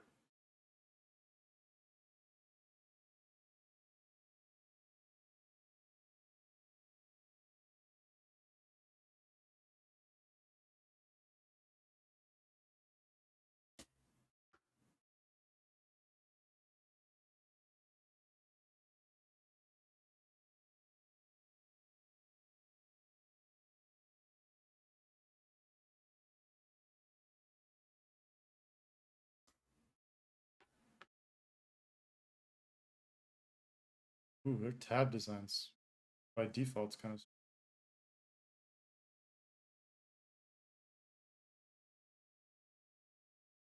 Yeah, question for everyone who's here. I'd be curious to know if there's any like I talked about working on a streaming schedule, but I never really got around to it. Had a lot of other stuff come up. Is that valuable? That's something I am looking. I mean, I'm probably going to go back to more or less full-time work here pretty soon. Um, so I don't know. I don't know how much I can schedule. Probably it's going to be all like night streams on West Coast time, or maybe morning streams. I get up super early, so may need to adapt and shift a little bit. I probably can't live stream when I'm supposed to be working. But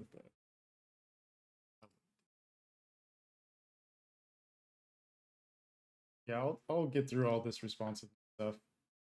But I just kind of want to like get this down, see if there's any feedback on this.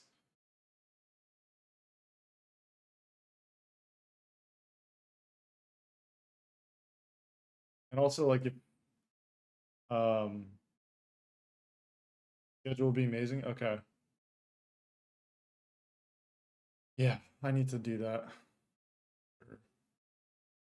I've heard that from a couple people, but I wasn't totally sure. I've thought about how I utilize live streams or how I watch them or I digest them. A lot of it hasn't been with any sort of schedule, but again, that's the fallacy of like assuming my experience is everyone's experience. Definitely not. Based on Oslo, so kind of missed some sessions. Oh yeah. What? Oslo. Yeah, it's late. Staying up late for this? Shit. Flattered. Do my best not to waste your time or anyone's here. But I think that's like the caveat to this. There's going to be a lot of dumb stuff baked in, but that's where again, like I think the clips are going to be valuable in the very specific videos, which is all it's all contingent on getting like the stream set up, kind of dialed in, and all the motion assets and stuff dialed in. So I've been talking about it, but there's actually stuff happening in the background. So it's coming. I promise. Delta page, I do want to.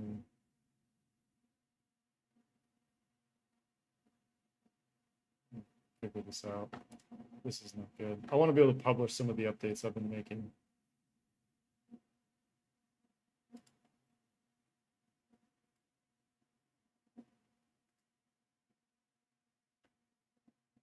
I had ideas of making these like full grid layouts. I don't think that's wise. I did it on a different stream. I just think I'd get rid of it. It's too complex. It's too much shit.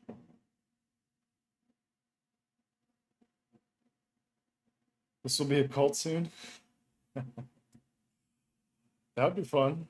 There's no punch in this cult though. Not yet.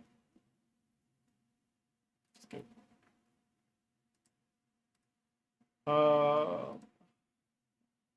Lightbox.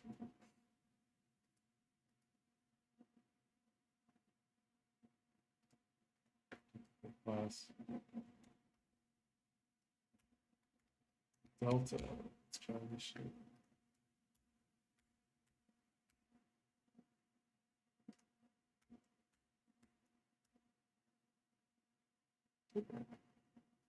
Delete? No. Okay.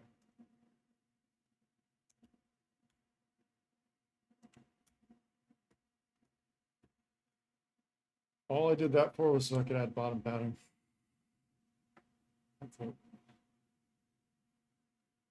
And at the same time, me doing that, like I don't know if I want to keep. It seems like overkill. And I have the carousel right above it, so that's off.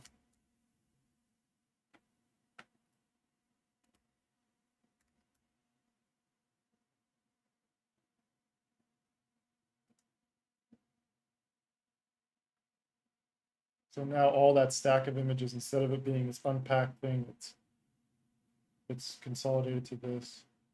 Well, I don't know where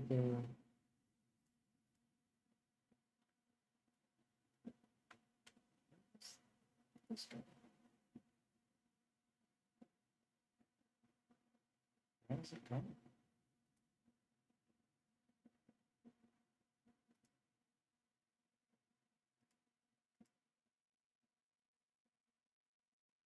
Hmm. Yeah, I don't know why this is not image 5 is set.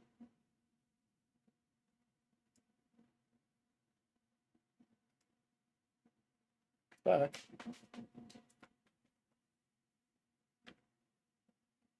So to check to see if I'm doing, so again, responsive images in any sort of grid element, which is what's happening here. I do wonder, instead of checking that off, if I can just, what's the grid? 12, oh, it's just 2.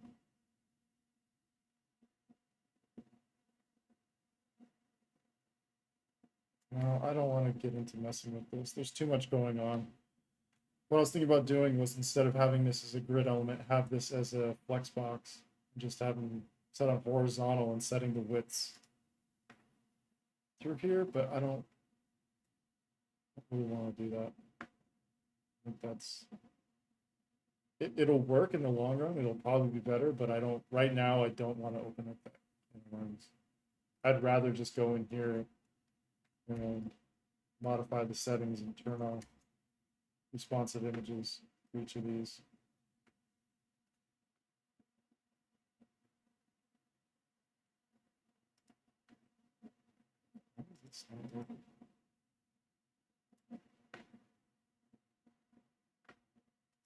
Let's feed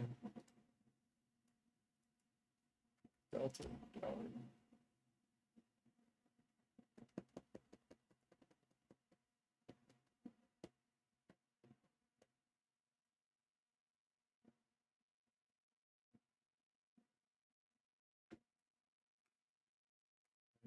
Where is it going?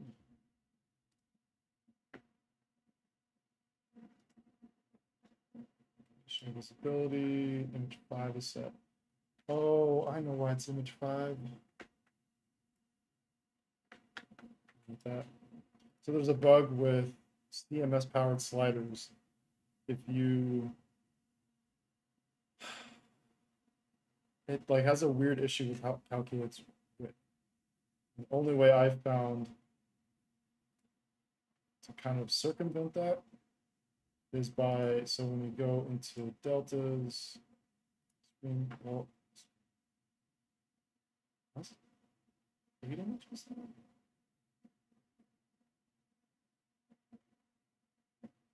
Interesting.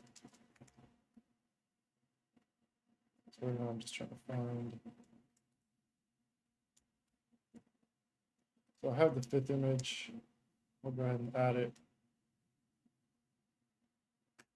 So yeah, if you have all this conditional visibility on images within a slider, I know it's kind of a specific use case, but it does create problems.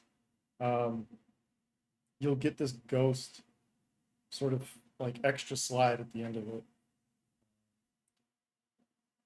Don't know why. It's talked about as a bug. I've never seen anyone actually fix it this way, or any like talks of how it's fixed. I tried this as like a Hail Mary of like, okay, it's calculating all these slides. Why not put the images at both ends of it, and then it can just kind of sandwich in the middle, and it's probably dumb luck. I probably Mr. Magoo'd my way into that shit, but it made sense in my head. Ooh, should not be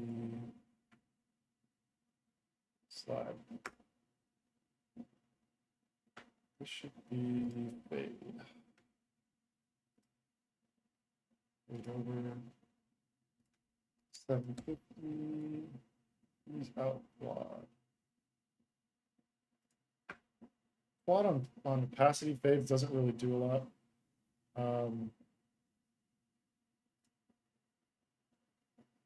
I don't know if it slows down performance by adding all these easing curves to things that are. It's just nominal gains. Like you could pretty much do a linear opacity transition. I don't see a lot. You might see, like, if you have other parameters and it's a long duration, like the longer the duration, the more you're gonna notice it. If it's a quick, like less than a second on opacity, I don't think you're gonna notice it. If anything, it might create some nice variability where like the opacity is on a linear curve and other things are on like a beveled curve.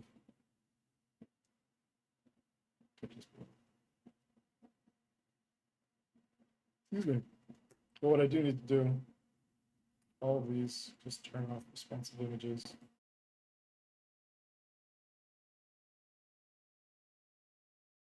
So this whole time is spent circumventing weird Webflow bugs. It's still a great platform. I'm not going to start talking shit about it. And I wonder with the site, do you follow a proper naming convention for all the classes and divs, and do you remember all of it? Yeah, I just saw, I mean, I was looking into it. I kind of developed my own system with like C being container.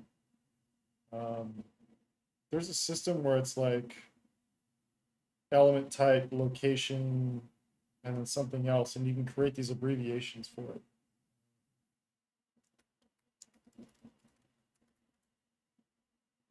BEM is one that I've heard.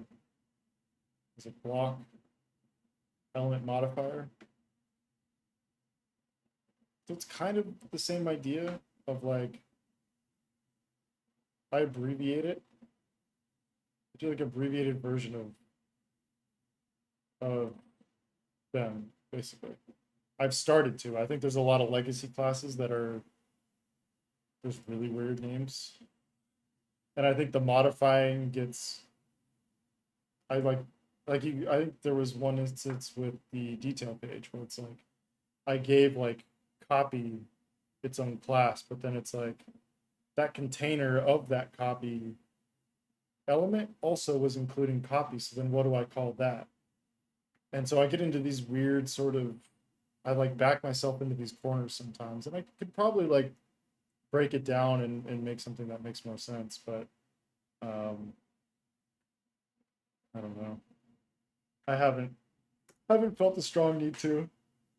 Go ahead and get rid of this here. So I'm doing more simplifying. Actually, I wonder I did the wrong way. Get rid of this. Get rid of this.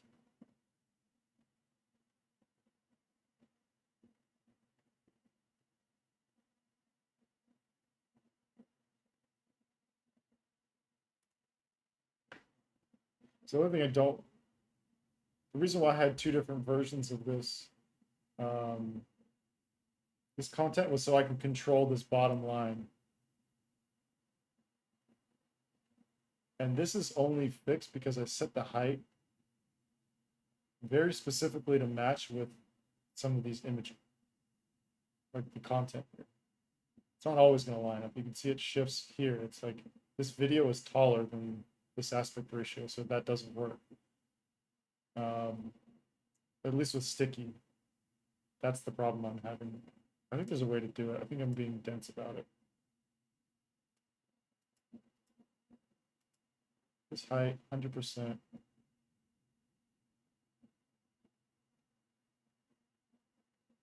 That should be how it's done.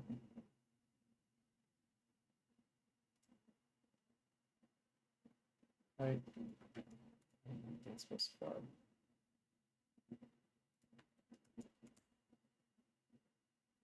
Max height. 40 view height.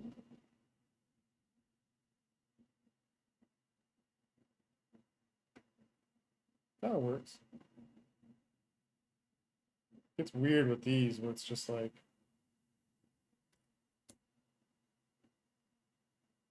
max height, 60 view height. I don't understand why this.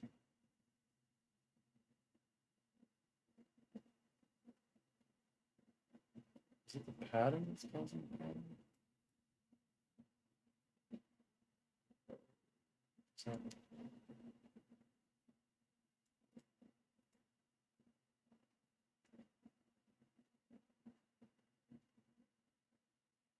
what is the negative?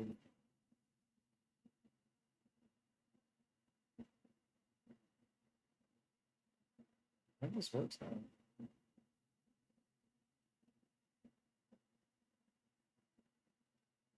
I don't know what that negative spacing was, but now, so it's like for all these like variable heights, so if it's anything above 60 view height, it's just gonna stick and it'll lock in this orientation. So 50 view height, even 50 view height should be taller than all of these media posts, even like 3x2 is the most square. It definitely will lock top edge here. But then for this, like this max height, 50 view height, and then it'll just stick for the duration of these taller posts. Shouldn't be that many. Now that I've gotten rid of like the unpacked version. Yeah, this pagination sucks in Webflow. It's really limiting what you can do. They have like a page count and that's it. You can't format it, you can't have like 1, 2, 3, 4, 5. It's just this is it. Previous, next, or this. Alexa, what's up? Pushing the struggle bus up the stairs again. You know it. That's a full-time job right there. Struggle bus doesn't drive itself.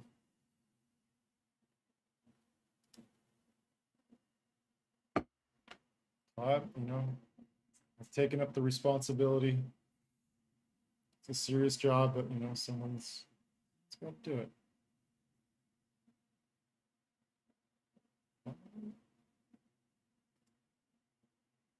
So this is where things get scary. Div block 826, 7 on this page, and there's 11 on others. Like, I guess it's not as bad because that's a pretty obvious element, but there's some things in here where it's like elements could be potentially moved around and used in different places. Like this. This is really just a bounding box at 100%. Like where all is this? It could be the result of copying and pasting things. So the 10 on, or the 7 on this page, and so if you don't know, you can click on where it says all these things and it'll outline it for you. So I can see the 7 on this page. It's the 3 on other pages that scare me. Right?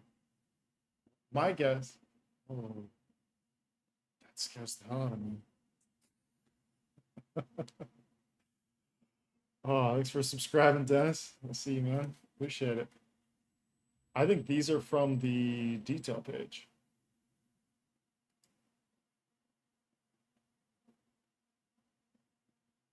I think that's this. It's not. Fuck. I don't know where it is then. So if I change things, I don't know what's going to happen. Interesting.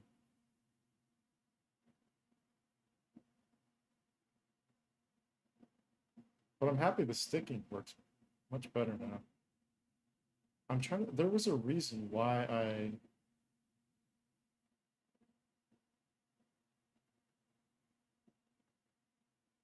weird sounds in my headphones.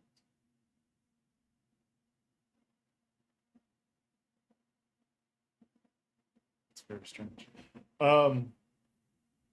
There's a reason why there was negative top pattern to it. I don't know what it is now.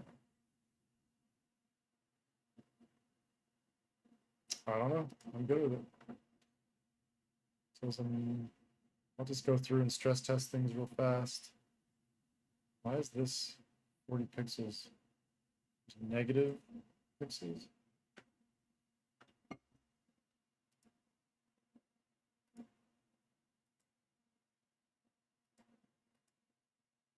All these divs are just so... So I'm trying to find out why this is sitting so close. There's got to be a negative margin somewhere. Image. There's got to be, right?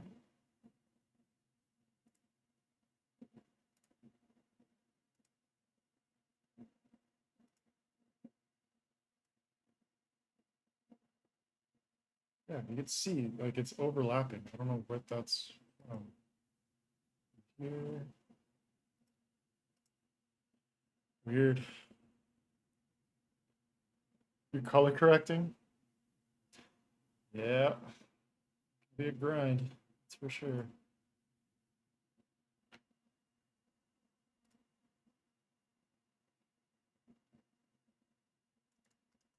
You've had my sympathy.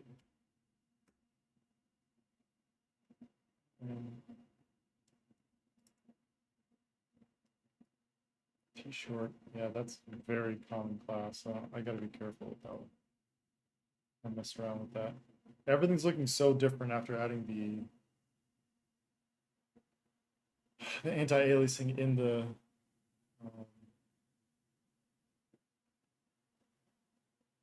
like the embedded CSS. That's definitely helped.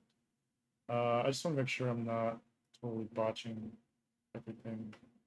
I don't know what's going on, like where this issue's coming from, but this is where one of those things where it's like, it's not even gonna work. I was gonna say, like, you just, keep pushing. Not today. I just add it somewhere. We'll stick. I have a shitty ass monitor, so I have to do it by numbers. That is so slow. Damn, that's definitely a grind.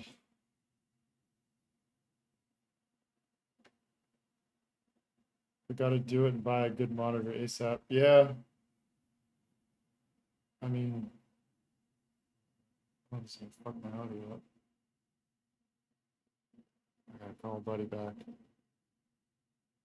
He called me yesterday.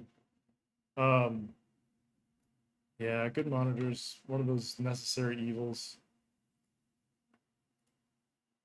Sucks, but it's like that buy once, cry once. That's my mentality. Oh no. What is this? Why are you here?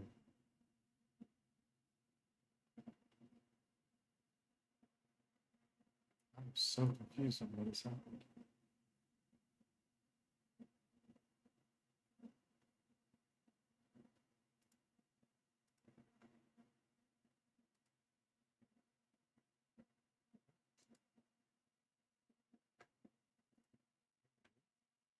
Let's see.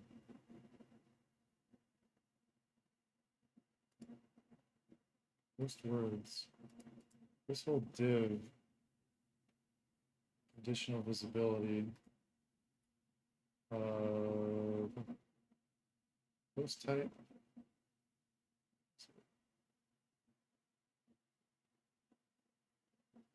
Post type is visible when does not equal text. There we go. I don't know how that got turned off. It's weird. Very strange. But should be better now. That's one of those things like I'll push that live a lot. Way more than I should.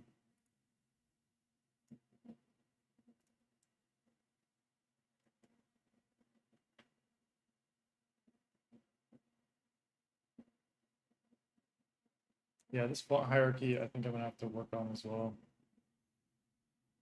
I'm just sort of looking at this as like, can I push it live? Is there anything breaking that's problematic? I don't see anything. I mean, I think this probably needs to go no cap class. Delta post words. This should. I'm doing something weird. I don't know where all these modifications are going. I'm trying to grow up and be an adult and not run all caps for any sort of length. So I appreciate the patience.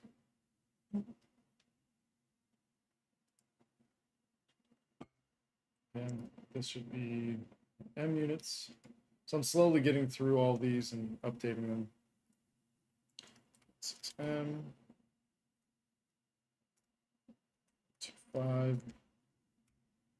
I don't think there's going to be any wrapping titles. Let's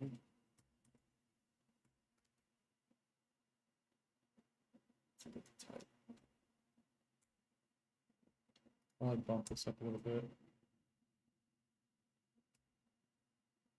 And now that it's bigger, I think this could come down.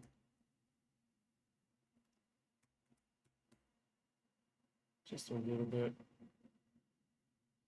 I think the hierarchy feels better. This is also going to have the same problem. View width, letter spacing, it just doesn't. Oh wow, this is fun. 1.6M. Not. Type. This is kind of wide.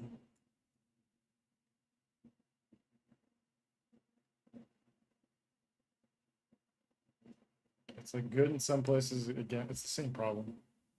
Good in some places, bad in others. In terms of like letter spacing.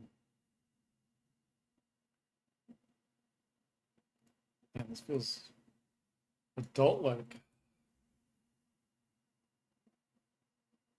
Sentence case. What happened to me?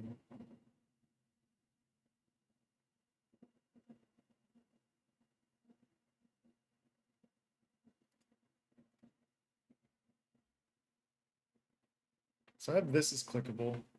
That'll take you into the detail.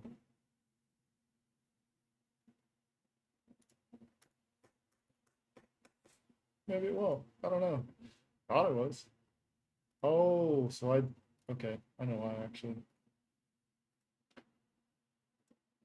So this is when I had those two different versions and I made all these modifications to the other one. Yep.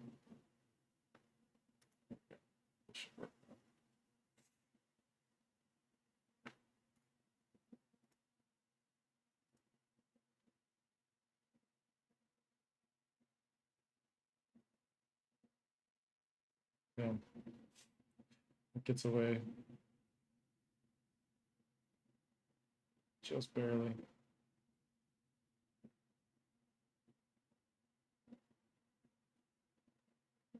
Yeah, there's no related post yet. It's not bad. Feels like a decent block.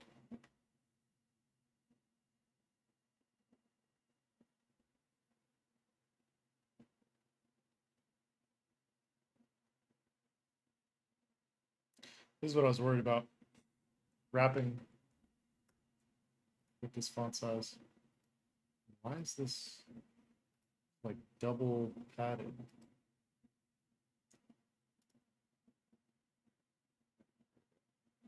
Fixed.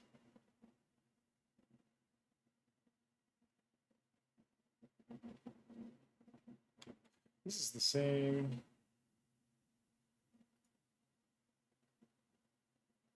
I need to update from the Delta page that has that right class setup, whatever this is.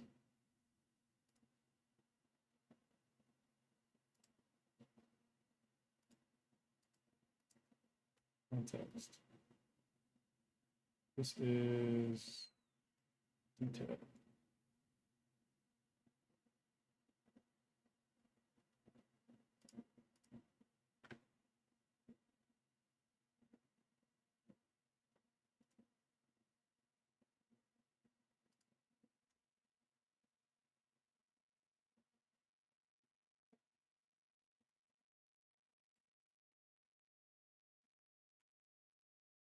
Again, simplifying. So if I go, so this one's short, so it shouldn't make much difference. But if I do, what is this? No, it's this. I do delta.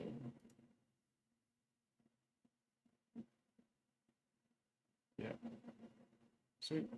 That works. Again, reducing a ton of classes and a lot of shit in here that I don't need.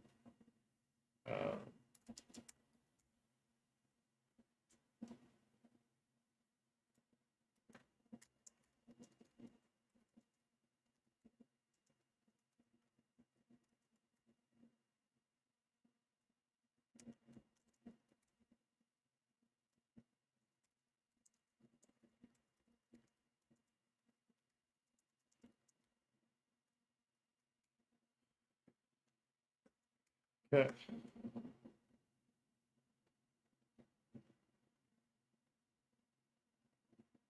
Not bad for a day's work.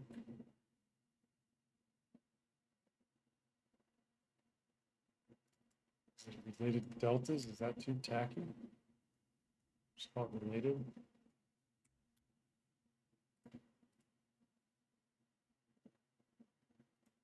Or I could do this.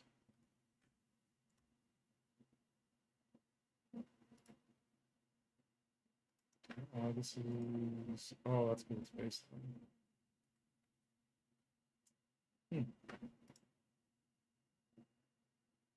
Interesting that it's close to that, but not quite size of the grid. That's only going to work for desktop.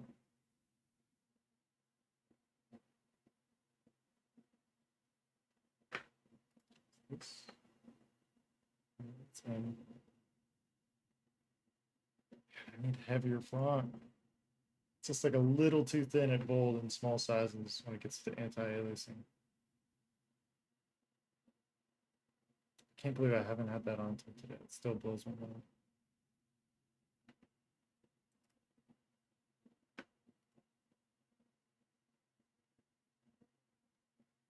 This is the page that's really shit. I need to figure out. I also need to update this. Do I still have the?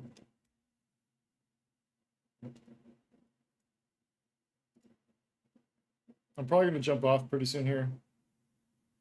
Just past 4 hours. I got a buddy who called me yesterday. I've just been a shit friend, so I gotta call him back. Gotta eat lunch. It's 3 o'clock. Still haven't quite gotten around to it. But if you have any other questions, last minute questions, happy to address that.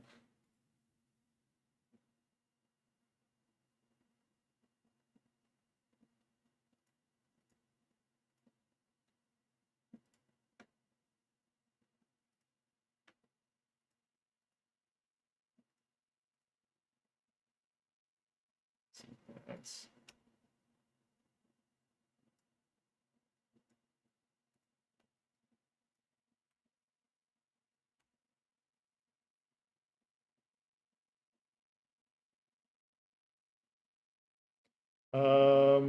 When next coloring stream? You know, I don't know. Maybe tonight. Get back into some photos. I'm still. What was that? Desktop? I've been chipping away at it. So this is my sort of selects folder. Wow, it's been that long? Oh shit. Time flies. I mean, so I've been working on the I worked on the wallpaper pack. So if you're just getting here now, if there's If you want a free set of wallpaper packs, they're available. It's so painful navigating my own site. This is bad. Wallpapers, and then sunset, free 99. Wow, look at that space. Sorry, this is like stuff that just. I need to publish some of these updates pretty soon. But if you use code free 99, free up until Sunday. But yeah, I like had to go through a lot of these and re-edit them. It's been a whole process. I do like editing at night. Lighting's better in here. I don't have blackout blinds, so I think there's better control. And some of these colors sometimes, like I don't really know what's what. Especially darker images, as you know. Unless you have blackout blinds, or you can really control things. The XDR has got pretty good reduction of glare, but it's not perfect. So, this so big. What is that? Like, there's like multiple. Oh, fix that.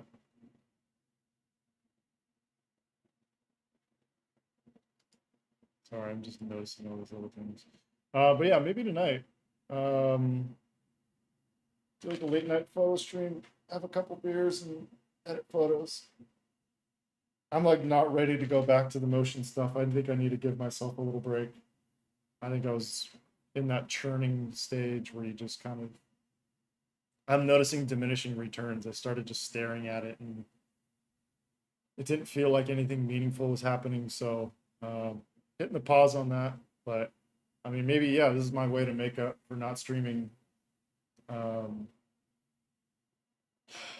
last 5 days, 6 days. But yeah, hopefully I'll be back on then. I'm gonna work on the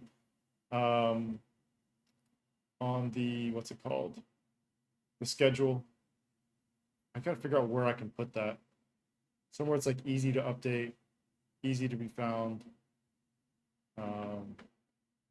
And then I'm gonna finish this like feedback submission. I don't know what the right word is. I'll figure it out. But yeah, Alexa, like, I don't know if you were here, but I was gonna have like a form where you could upload content, but I think it'll just be a way for like every once in a while, maybe once every like week or two, do like a feedback stream or just looking at everyone's work, offering any sort of notes, just getting another set of eyes on it. You know, not going to solve, not going to be able to solve everything or have all the right answers, but again, just another set of eyes, old set of eyes, before I go blind from looking at the screen all the time. But hopefully I got a couple more years before that happens. But yeah, thank you to everyone who came through. Again, like solid numbers. Thank you to everyone who subscribed. Really appreciate it. And the YouTube and the Twitch. And again, broken record, but once I get that motion stuff figured out, expect a lot more content to be coming through. So, all right. Yeah, thank you again. And hopefully we'll be back tonight. See how things go. All right.